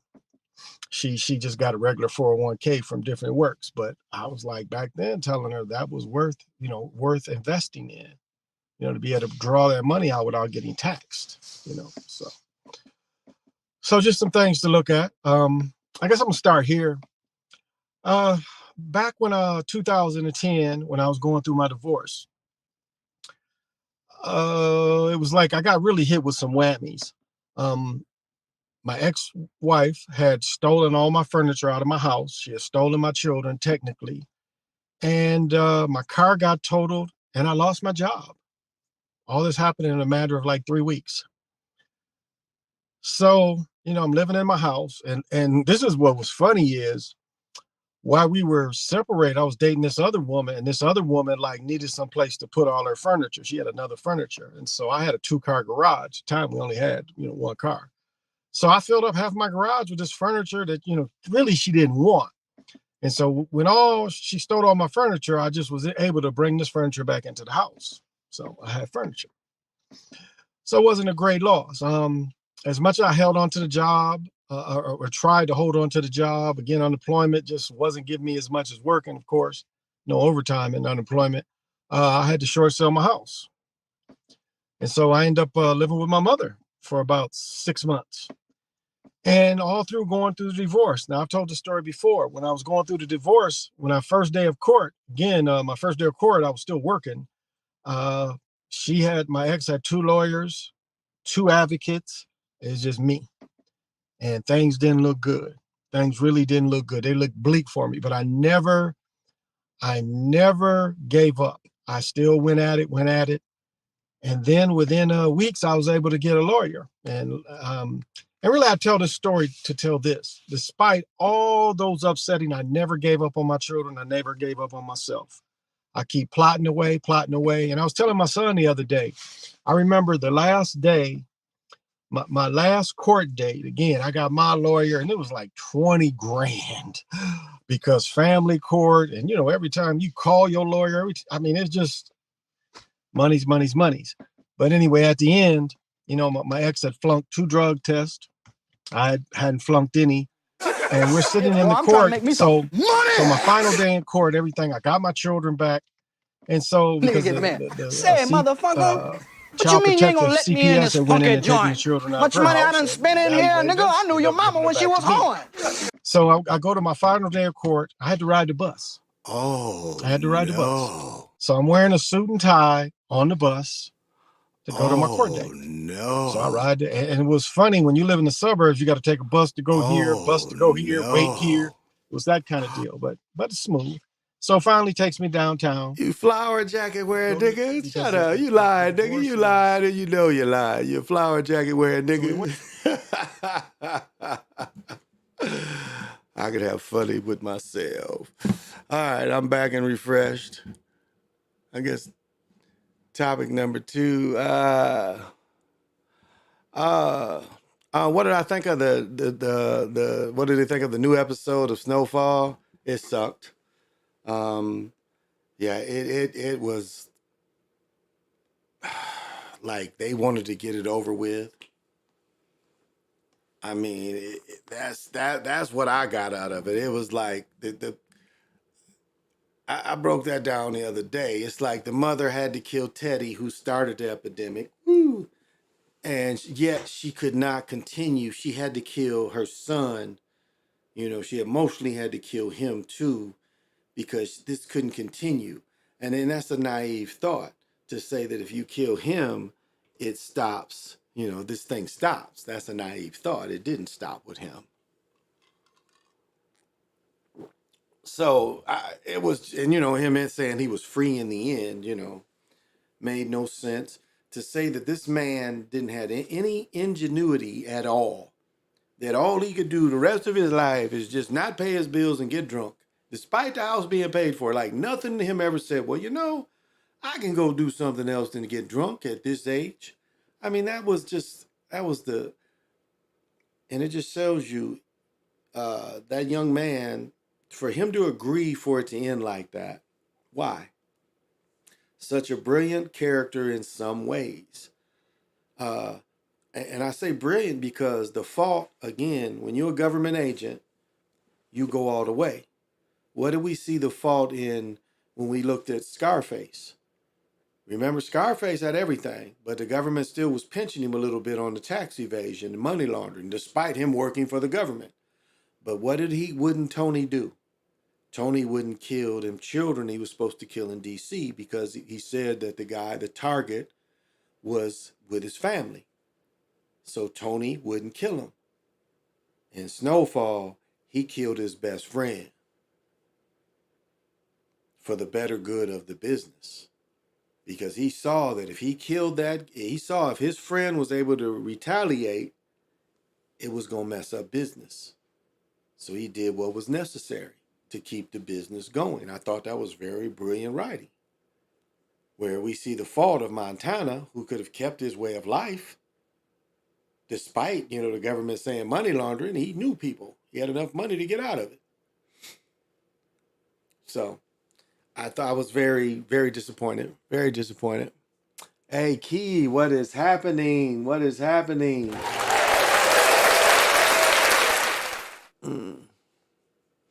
Yeah, it was definitely disappointing. It was a definitely disappointing end. Yeah. Ooh. It was a disappointing end, no doubt. Yeah. Didn't make sense for it to be so. It didn't make sense for it to end like that. It didn't really have to end like that. I thought it was a lot of clever ways. I thought the build-up, there were so many clever ways of the build-up. As I said before, again, the mother shouldn't have went to the stash house where he was torturing the guy. That made no sense. It made no sense for the mother to go. As soon as you saw the mother say, "Can I go?" Why would she go? Like, that made no sense. Like, why would she even have access to Teddy? So, that plot was stupid. The mother was really the hero. And really looking at it. I don't know about anything breaking curses or nothing like that, but the mother really is in a way the hero but again, it was a naive attitude by the mother because it didn't change anything. So, very disappointing ending. I like movies where the bad guys win every once in a while. You got me going around in circles. That's the kind of thing I like. I was very disappointed. But again, they don't want to tell the whole story. They can't show these gangsters. Some gangsters got away and nothing ever happened to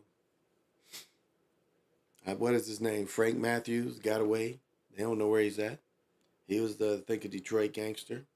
He disappeared. He did it the right way. He's got to be in his 80s by now, if not older. Like, remember how proud the FBI was when they took down all them 80-year-old gangsters in Chicago, New York? Do y'all remember that? Oh, the FBI, people don't remember. Oh, okay. People don't remember John Gotti, like how they had to take down John Gotti. People don't remember what they did to finally beat him. They end up not letting his lawyer represent him. He had a lawyer that beat him every time. And then they didn't let his lawyer represent him in the final time. They said his lawyer had too many mafia ties. So they changed the game during the game. And that's how they finally got John Gotti.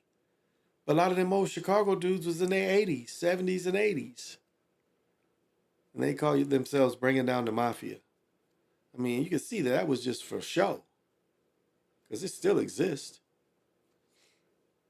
Doesn't exist in the way it used to, but it was something that was greater than them.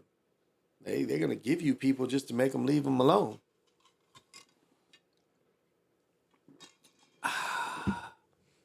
And them TV people ain't, who you really think they are. The ones that's in front of the cameras. Because it still exists. It ain't never went away. It's just changed. It had to adapt. They couldn't do the old ways, but none of that. I mean now look at sports book. Now look at legal marijuana. People that had their hands in that stuff.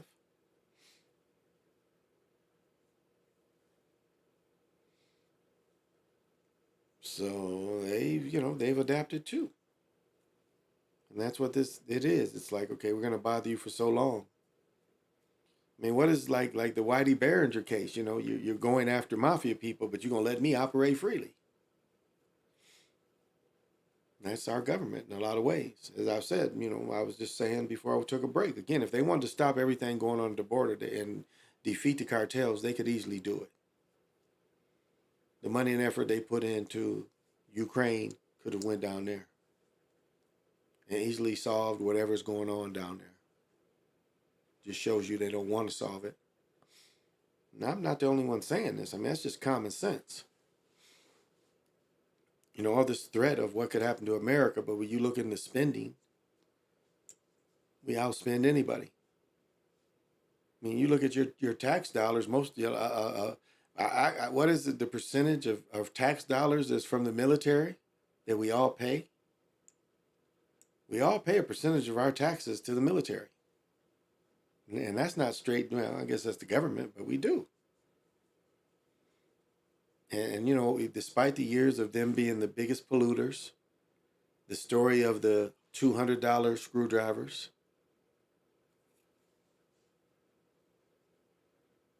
And military industrial abuse, overcharging because it's taxpayer money. These things have been going on for a long time.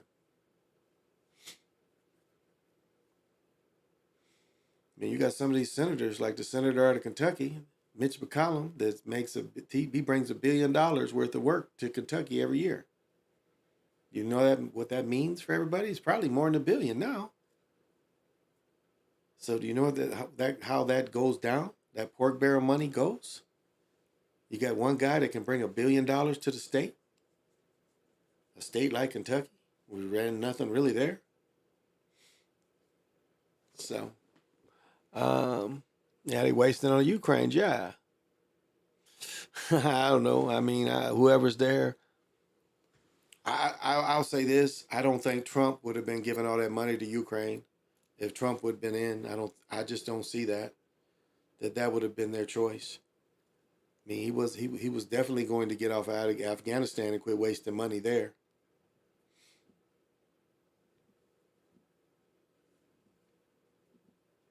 But I don't think the monies that went to Ukraine, nor do I think they would have attacked Ukraine if Trump would have still been there. I mean, the move was when Obama allowed them to take Crimea.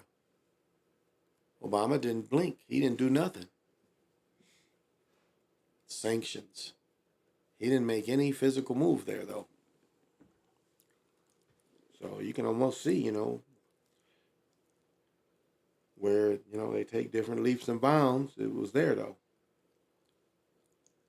And now, what did they say in JFK? You get me elected, I'll give you your I'll give you your war. Ain't that what they said? Johnson said, you get me elected and I'll give you your Vietnam. And almost overnight, that's what happened. And let's not forget, Vietnam was a direct way to try to kill baby boomers in large numbers. There was no economic, well, no, let's take that back. The only economics that came out of Vietnam was rubber and heroin. Now there is some tungsten. I'll correct myself. Tungsten, Vietnam has always been one of the biggest producers of tungsten. I will correct myself. But to say that the communism was spreading was a fallacy and a lie, just to put out a lie. And as I broke down, you can break down the Hamburger Hill as an individual battle that had no significance. What happened in World War II? They went into Africa, they went into Sicily, they went into Italy, they went into France, they went into Germany, they went into Berlin. Right? Civil War, they take Richmond. Right? The key to winning war, or the goal of war, is to take the other's capital. And they never did that. So the numbers of baby boomers that were involved, and it's a lot of Gen X or whatever, no, a lot of the great generation was that too. But you had a lot of people born in 48, 49, 50 that still went into the war. And I guess my whole rap should be, there was an attack on those people too, born during the war years. Because those was the people fighting in Vietnam that are now in their 80s, 90s. There ain't hardly any World War II people left. When I was a boy, World War II people was in their 50s.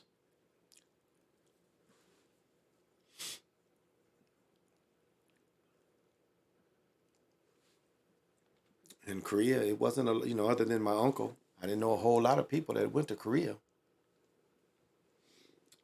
Had an uncle that went to fought in Korea in 1950, and then had another relative that died in Korea in 1959 when there wasn't no fighting. Some kind of accident. We really don't know. I don't know.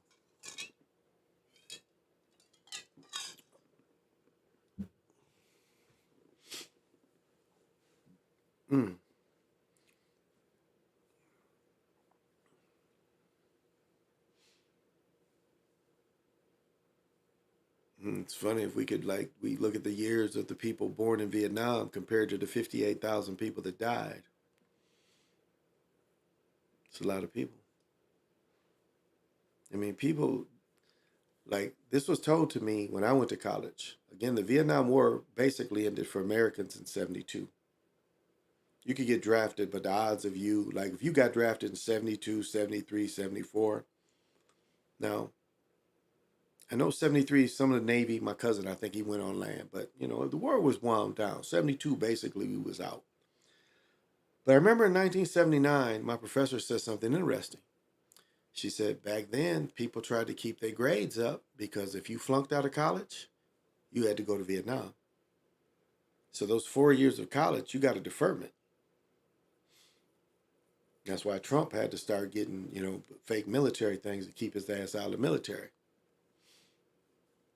That's why originally Muhammad Ali was almost considered retarded as far as going into the military. Couldn't do it. And then because some of the Louisville group that was his original backers was on the draft board, extremely dirty moves. They lobbied to say, hey, we don't care if you're dumb, we can put you in the army. That's what they did. So many people couldn't read and write. I've met people in my life, my age, that couldn't read and write. The one dude I have in mind, his name was Timothy. I'm pretty sure, my grandfather messed with his mama. This Timothy dude, he was my age, couldn't read and write. He could take an engine apart, or engines back then. Well, last time I saw him was probably 2001, 2002. But some of his brothers looked like they was related to me. I'm pretty sure my grandpa got with his mama. Because some of them looked like they was my family. And my grandfather had that dog in him. But cat couldn't read and write, my age. I only knew one dude. I only knew the few people that quit. Other than the 3 or 4 women that had babies in junior high, I didn't know a lot of people that quit high school. Again, if you got pregnant, you had to go to the, what they called the old high school and basically get your degree through the old high school. Continuing education is, I think, what they called it. But I can only think one dude that basically quit. So, but when I used to work in Greensboro with a bunch of cats, I told this story before. When I ended up having to set an education program for the city of Greensboro. It was a bunch of dudes. It's people. This is, and I know this doesn't relate, but it probably relates. It's people. Yeah, maybe it doesn't relate because those people are probably all dead. But I would work with people that literally could not read, but yet they bought the paper every day. These people could not read, but they would buy the paper every day and sit there like they're reading the paper. And I know for a fact they couldn't read. But yet they would go through the motions of looking it over. And as I said before, we took a group of about 12 people from kindergarten. These are all old dudes in their 40s and 50s. We took a group of 12 of them. And within, I think it was 2.5 months, we took them from kindergarten to 5th grade reading level. The whole class of dudes who couldn't read. I mean, dudes who had to go back and sound shit to read. And that was doing that was my greatest achievement, to help them. Because we got one girl that we helped get into college. But I thought the biggest success was all the older dudes that we were able to help read. So I thought that was more significant. But it was one girl got into college, 4 or 5 GEDs. So it was impressive. You know, something that we put on the fly for this new city manager. But it just shows, you know, the efforts that people go through to charade to seem like they're intelligent. Because remember, you know, you ain't got to read, but you just count money, sign your name. And imagine in the 1980s, you could still not read, buy a house, bank.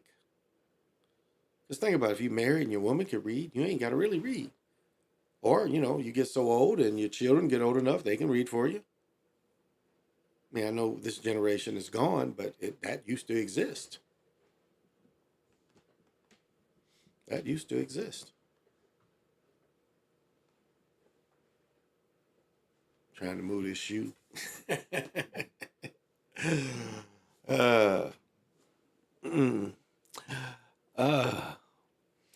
Well, don't be surprised they elect Biden again.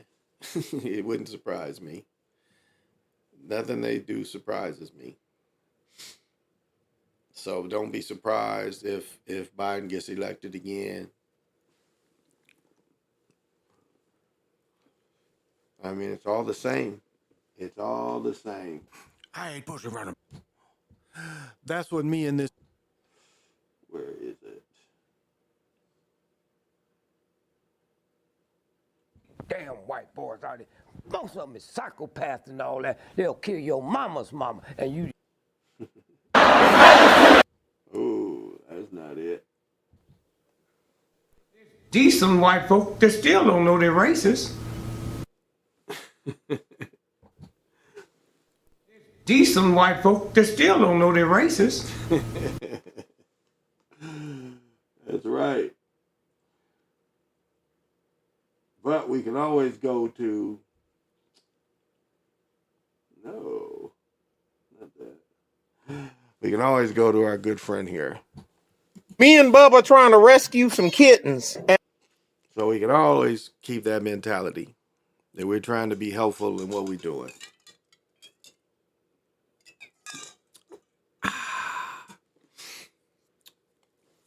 And as I was saying last night, it's not hard to be a good person.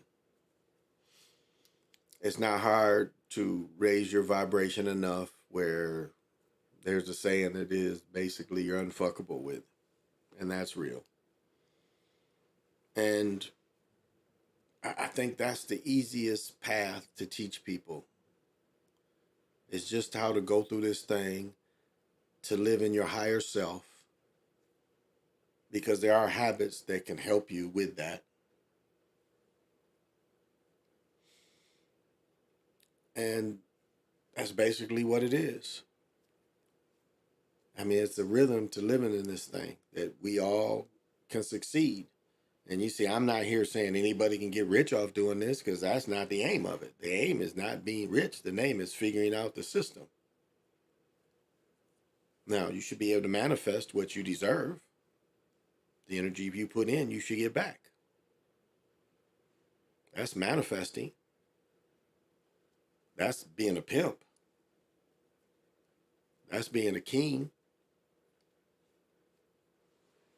You know, there's different sized castles, right? There's different sized fortunes.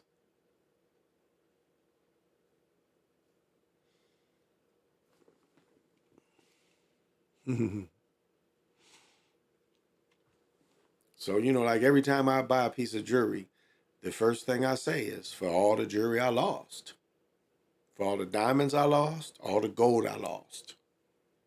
Shit, I lost a piece of gold in October. A piece of solid little ring I lost.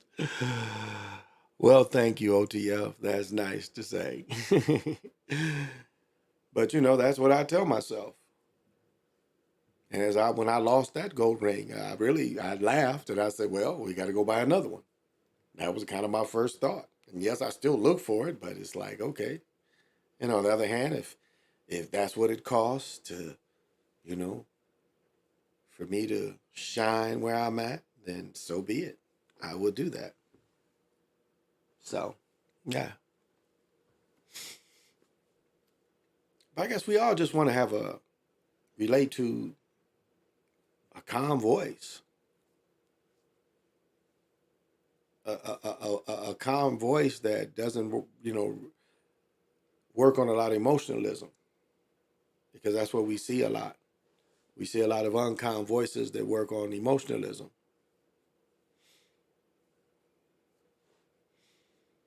And so it's practices on keeping calm despite what you're bringing in. I guess some people say, a poker face. What did the Godfather say? Never let anybody outside of the family know what you're thinking. And that's life. And that's when you do this magic. As I said, listening to people, they say the people that get attacked, get mugged, is people that's looking, not paying attention. As Super Sly always says, know your surroundings. But if you look together, and sadly, as I've said many times, not smiling out when you're out in public, you just can't do it. Because con artists and threats tend to think that's an end if they return the smile. Now again, that doesn't count every time. Because if you go to your daughter's school, but I'm just saying in general, young men in public, it's just, it's not good to play the fool. It's better to be stone-faced in public. Not showing any emotion. Even when you with your wife, your girl, your children, they shopping and you just bored with it. Still, you look the same. And if you look together, people tend not to mess with you. And carrying pistols, I'm all for that. I am definitely for carrying pistols because it's the biggest deterrent. I mean, there are things that is obviously soft targets. I don't really believe in anything. I don't believe in anything. I know and I experience. The downplay of reincarnation is you got to do it all over again without memory. Now, I guess the way some of them look at it is we get to go, we want to come back and we want to help humankind. That's out there too. But for most, it's, again, you look at the like the Matrix, he had all the TV monitors. That's how they kind of show you. It's like at the minute, this dude is about to bust a nut, and then here's our spirit, and we may make an agreement, and we've got all these screens, and we can go into, separate screens. But without any memory. And that's a cycle of what? That's a cycle of what? I mean, what have you gained if you got to start all over again every time? Even the healers that say they are for mankind, I mean, how much do they gain? Doesn't really seem like that helps. It just doesn't seem like goodness is coming back. I mean, it's a real thing. If you see, like, it's a darkness that's slowly covering everything. And it's been being more and more loud. So, I mean, if people say, okay, what's the difference? It gets into the metaphor, even that movie where, if you looked at the 60s as being black and white, or even like just say time before the 70s. You just, even if you say that time was black and white, well, that time was purer than what we have now. And granted, even the wars and stuff, but I'm just saying the way the people interacted is a pure way. Hey, Pale Horse Rider, thank you for joining me.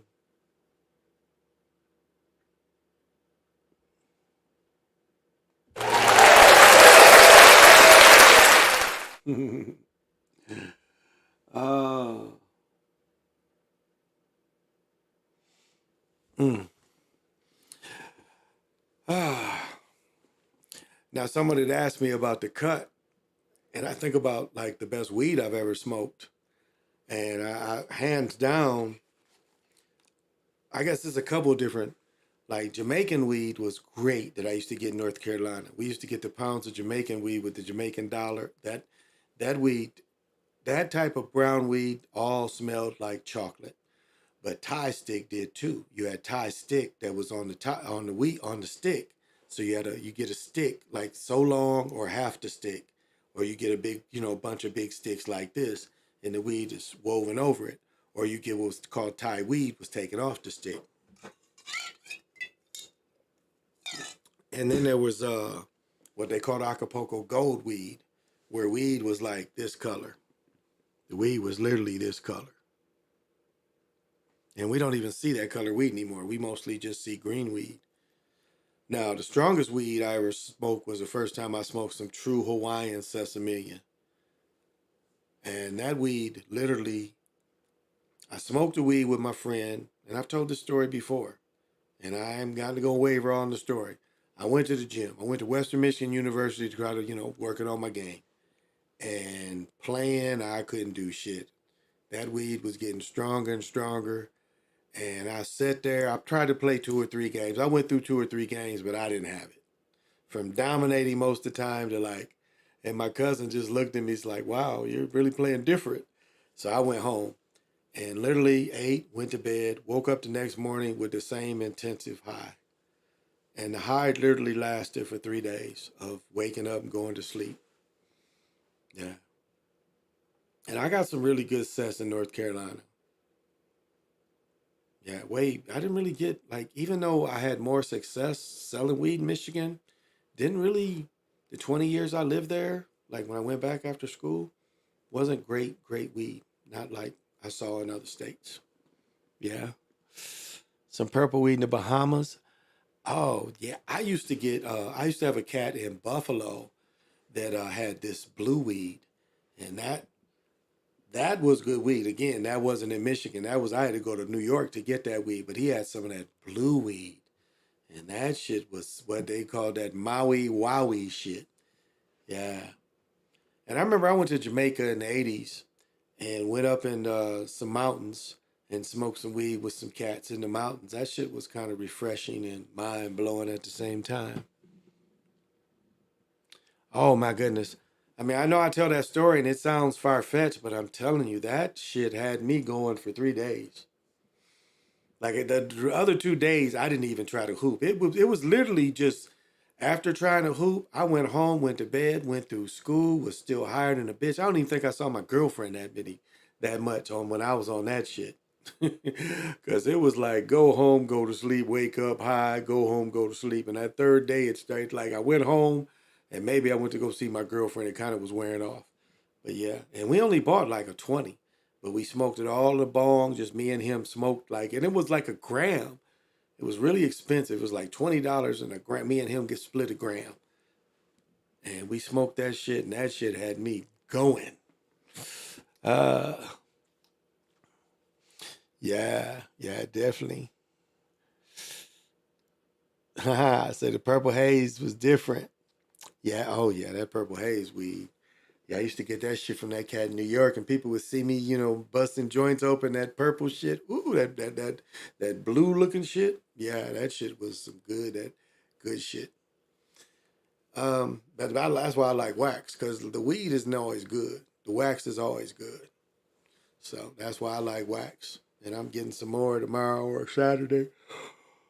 But edibles, I figured out the edibles. Now the shit's about to be legal up here, so, it takes away a lot of the pains. Keeps that constant state of wanting to get it on. Ooh, I'm at 2 hours, so I might kill it because I do got to get my ass up in about 6 hours. So, yeah, I'm going to kill it. Ooh, yeah, I am going to kill it because I'm a little tired. For what he has, he says that the only way that we can solve our problem is to unite together among ourselves, among our own kind, clean ourselves up, rid ourselves of the evils that we've become addicted to here in this society, and try and...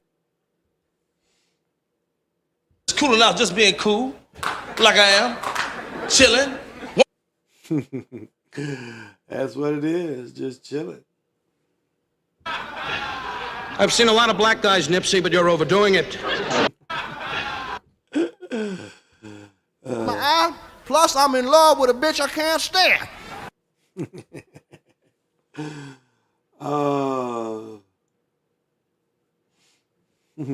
You're a philosopher? You're a philosopher? You're a philosopher? You're a philosopher? You're a philosopher?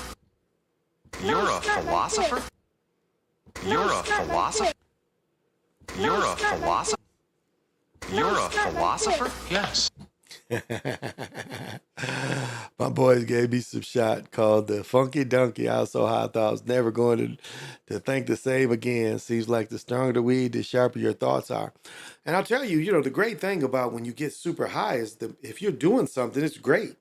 Like driving when you're super high, again, the driving energy is more related to alcohol. I mean, I know that sounds odd, but it really is. The driving energy and alcohol kind of go together because you never know, as you drink a little bit, you want to kind of drive fast. Weed energy is a little opposite.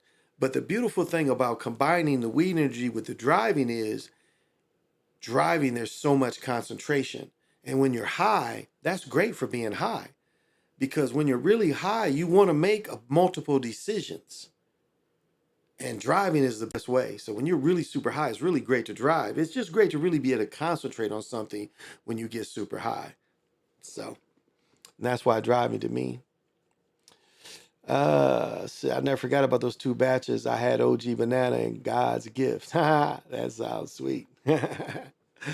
So that's, you know, the way that, you know, I go about it is, you know, just being super fly, super high. But it's great when you can concentrate. When you can get high and concentrate, that's a great thing. Like reading, you know, getting high and reading is great because I like concentrating. So it kicks in, you know, it's great. Like walking, working out. I've always, you know, my way of playing ball, that's why, you know, basketball and smoking weed just goes hand in hand. It's the same rhythm. I mean, it's a great rhythm that kind of goes together. Like the way, you know, jazz, a lot of the music, you know, goes together with getting smoking weed. But basketball and weed really go together greatly. I mean, you smoke and then it's the rhythm that you can connect with when you get high and to play ball. Yeah, I've told the story. I destroyed this one dude playing against me. You know, he was a year older than me, and you know, it's my senior year, and I'm the local star. And for this pickup game, him to play against me is like his Super Bowl and shit. And the first play of the game, like the dude that took the ball out, his thing was he would like pass it to a guy, and then he would want to go like post up. So he threw it to me, and he hustled down, thinking I'm gonna give it to him while he post up. So I'm really lazy because I'm super high. One of our friends that we was playing ball with had brought some of that Acapulco Gold from California. And we were smoking between games, or this was even before the first game. This was the very first game. So we just got our team and we smoked. And so, you know, I lazily go up, and this dude just, again, this is the Super Bowl playing against me. And I go up, and this guy was right there to block my shit. But what he didn't realize is I could stay in the air longer than him. And I just simply went from this, I put the ball out here, and I flicked it with my wrist, and the shit hit the chains. And it's like, yeah, I knew it was on. And, you know, he knew he was destroyed. It was like all the confidence he had, that jumper in his ass took it away. And I went to score, like, it was like funny. I think that first game I scored like 13 out of the 15. And then the next game, my buddy took over, and he scored like 10 out of 15. It's like the old dudes playing with us was just kind of running. But that first game, I think I scored 13 out of the 15 points. Because I took it personal with him. And I scored like every time. So, and we won like 6, 7, 8 in a row at the park. And I know, you know, that don't mean nothing, but it's something I remember that was fun on a summer day and, you know, just dominant. You know, it was a couple old dudes, one old OG, you know, Amos was the OG, and then Saint, my best friend, you know. And I know that don't mean nothing to nobody but me. Amos is dead. But, you know, still, it was fun to live it. It was fun to, do that afternoon. If I ever had a hollow deck like they had on Star Trek, and I could bring that afternoon back, I would bring it back, because it was a cool afternoon. Just playing the sacred ball game and all these combinations of the Kalamazoo game put together in that very moment. I mean, to me, it meant a lot. I know if I told this story, like my best friend does not remember fucking punching Leon Spinks. He's like, I ain't never do that. And I'm looking like, God damn. Now, I know he spent a lot of years in prison, but I'm like, okay. It's like, okay, we wasn't at this club. He's like, yeah. I like, we didn't go like see Leon Spinks, Freaky Deek. Yeah. Did Leon like my cousins? Yeah. But you don't remember motherfucker got smart with you and you punched that fucker. Like, well, like, okay, I guess it's my story. Well, thank you, Pale Horse. But yeah, Jerry punched the shit out of Leon Spinks. That nigga said, he's like, Jared Davenport. Everybody thinks she's scared of Jared Davenport. My friend just, pow! And if it wasn't for his boys, he'd have fell. They caught him. And then we go sit down, because my cousins ain't nothing but girls. We go sit down with them, and here's this goofy back with his crew buying drinks, apologizing. He apologized. Jerry punched this nigga, and he came back to apologize. And if I'm consistent with the story, we was doing the freak with everybody. Because Leon would like to be, he had like Richard Pryor said, he didn't have no teethus. He might have had his teethus in, but he used to wear a derby. And we'd be talking about freak train. Everybody be in one line doing the freak across the club. That was a real thing in 77, 78. 78, I think it was. That was a real thing. Everybody be in one line doing the freak. You just be humping on the woman in front of you or the man in front of you. Mac Bone, what is happening? You're a philosopher. You're a philosopher. You're a philosopher. You're a philosopher. Because I know my brother Mac Bone, we send the Jaguar energies to you. So, that was something that, the party with the heavyweight champion, that was fun. And that club is a light store. They sell lights and shit. It ain't a club. But it's something I'll never forget. I don't care if that nigga forgot. He had a lot of shit on his mind over the years.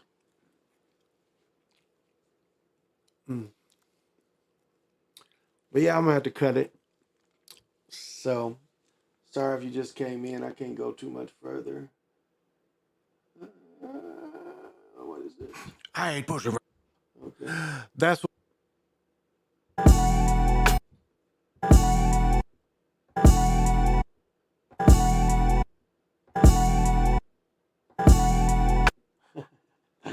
Your lines are still open.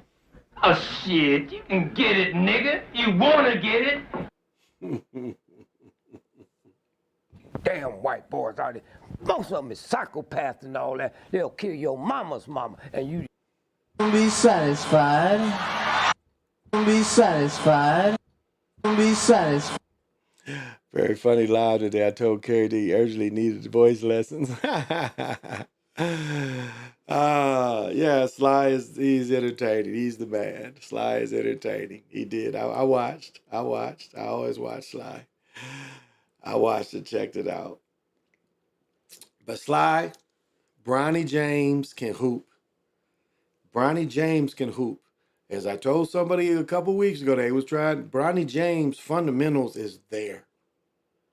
I mean, the one thing they said about Michael Jordan when he was with Dean Smith and then first went into the Bulls is his fundamentals was some of the best ever. And you watch Bronny James's games, his fundamentals are impeccable. Hard jab, step back, side dribble. I mean, it's there. The game is there. And when you play against the best, you become the best. And even at his size, at 6'3", 6'2", 6'3", he's gonna make it. And I don't know. I'm a good evaluator of basketball talent. And I'm not saying he's gonna be the next Jordan, but I'll tell you this: he's better than either of Jordan's sons. He's better than either one of them. And his fundamentals alone is going to carry him a long way. Just watch what he does. Watch his decision making. I mean, watch him play ball. I mean, his skill set is there. It's just he's 6'3", but again, the league can have 6'3" guys. So he'll be all right. His skill set is off the charts.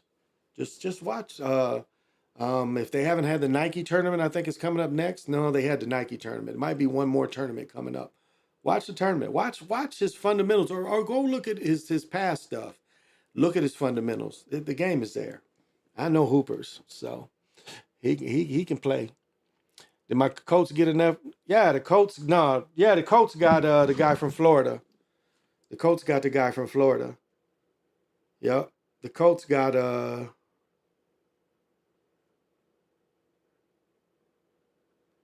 They got the quarterback from Florida. Yeah, they got Anthony Richardson. The Colts got Anthony Richardson. Yep, they got the guy from Florida. LeBron is a football player. yeah, they got him. They got Anthony Richardson. Yep, that's what they got.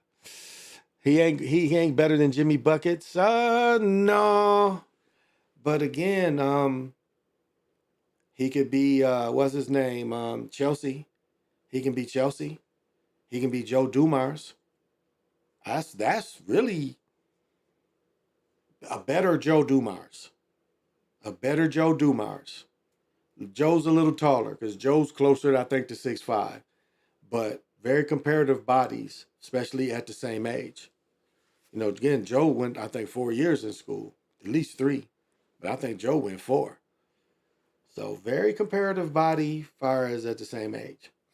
He's going to be successful in the NBA, and it's, you know, again, it's not jog riding, but I'm just saying, just skill. The skill level is there. Panthers should have drafted CJ. Yeah, they drafted the other guy. They drafted Young. Oh yeah, they wasn't bad. Jeffrey was better than Marcus. I remember the first time I really got to watch him in a tournament, we got done early, and Larry was with the boys with security, and we were in I get it mixed up, Forest Lake, I think in Chicago, because here it's Lake Forest. I think in Chicago it's Forest Lake. And that's still on the Illinois side. I don't think that's quite on the Wisconsin side. So I got a chance to look at their talent skills then, and it was apparent that Jeffrey was better than Marcus, and I think one was in 8th grade and one was in 6th grade, I think. And the younger boy had better talent at that point. You could see his potential was wider. And again, they got like Larry's height, a little taller than Larry. They was taller than Larry. They was probably taller as his older brother James. I think he was closer to 6 foot. So they just didn't get tall, but athleticism, they had a lot of athleticism. They just didn't have a lot of skill with the athleticism. So in size and strength, they just didn't have all that. But I mean, I didn't think either one of them was good as Larry.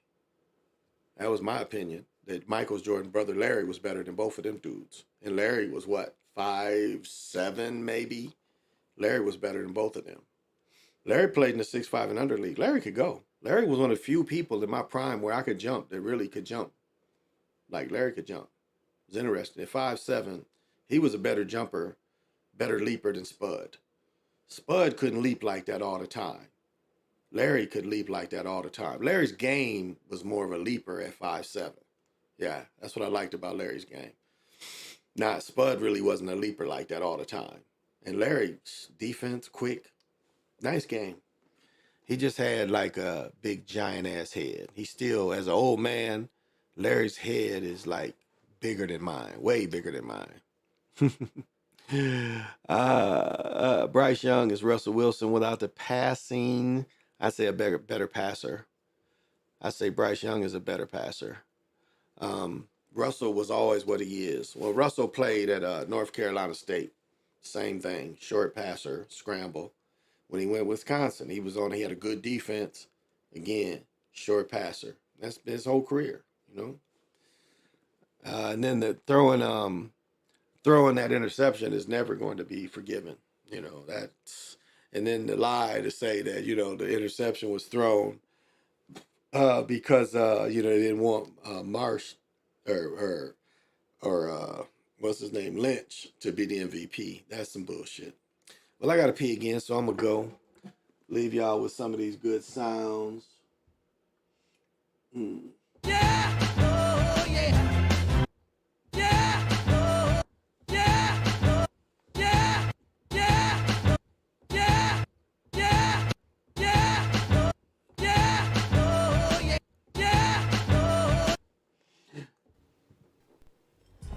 And you two motherfuckers need Jesus.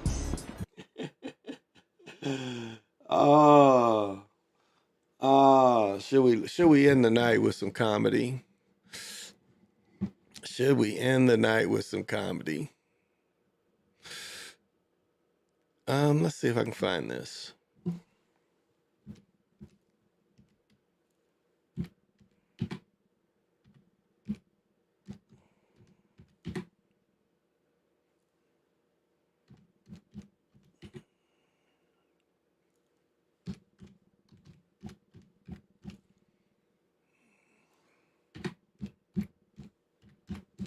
See if I can find this. Here we go. Here we go. See this shit off, yeah. Which gives it to me? I think this is it. Yeah, this is it. Where is it at?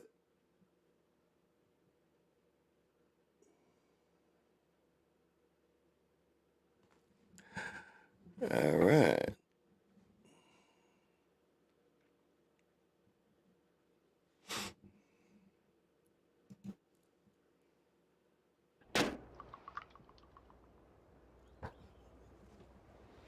What are we doing? Hey, Harry.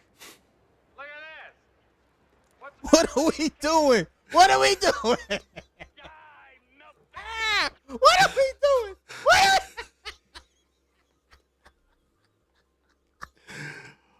What are we doing? Oh, I'm not over. Okay, let's do this. I'm sorry, Nick. Okay, I'm sorry. I'm tripping. Let's do it. Let's try this again. Okay. What are we doing? What are we doing? What are we doing? What are we doing? Look at this. What's the matter with these cans?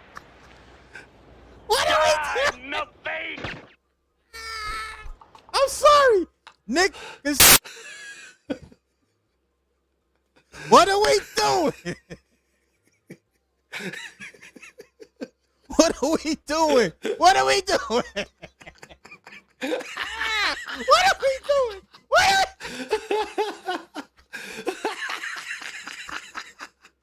What are we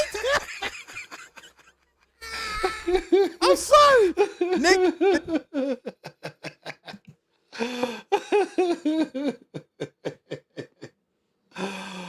Oh, yeah.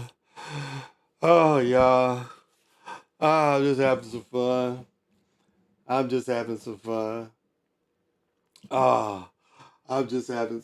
y'all. And what would life be without Me and Bubba trying. Me and Bubba. Me and Bubba. Me and Bubba. Me and Bubba. Me and Bubba.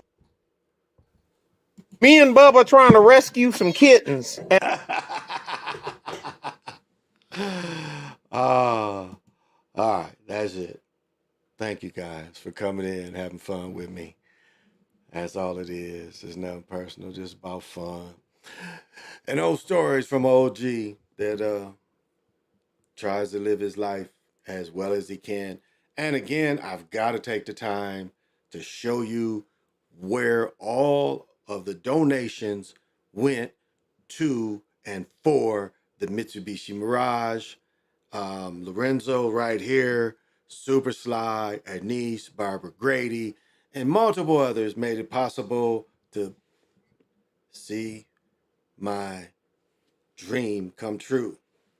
So I still have to do that, but Had a lot of other shit to do. You know how it is. You know how a player's life is. Y'all know I'm just not sitting here all the time. Even though I sit here a lot, I'm not sitting here all the time. But thank y'all again for checking me out. I appreciate it. You know, how we greet people. It's just how we push the energy, how we absorb the energy. You know, you can just stand next to someone, your spouse, your children. If you stand next to each other and you can feel the energy from one another. Also, if you hold your hands like this, you should be able to feel energy between the two of your hands. Acupuncture is very good for this, but it's just there's energy just between your own hands that you should be able to feel. You should feel the energy that comes off your body. You should just be in tune with all that, because we're all, 90% stardust, which is actually energy. So know your own energy, absorb it, and be just the best you can be. This is Chocolate Mountain Show. Y'all know who I am. Greetings. This is Big Pontiac, and welcome to the Chocolate Mountain Show. I am the holder of the infinite sacred ball game that was created by the Hero Twins. And I am that one and only Galactic Daddy-O, welcoming each and every one of you to my galactic patio.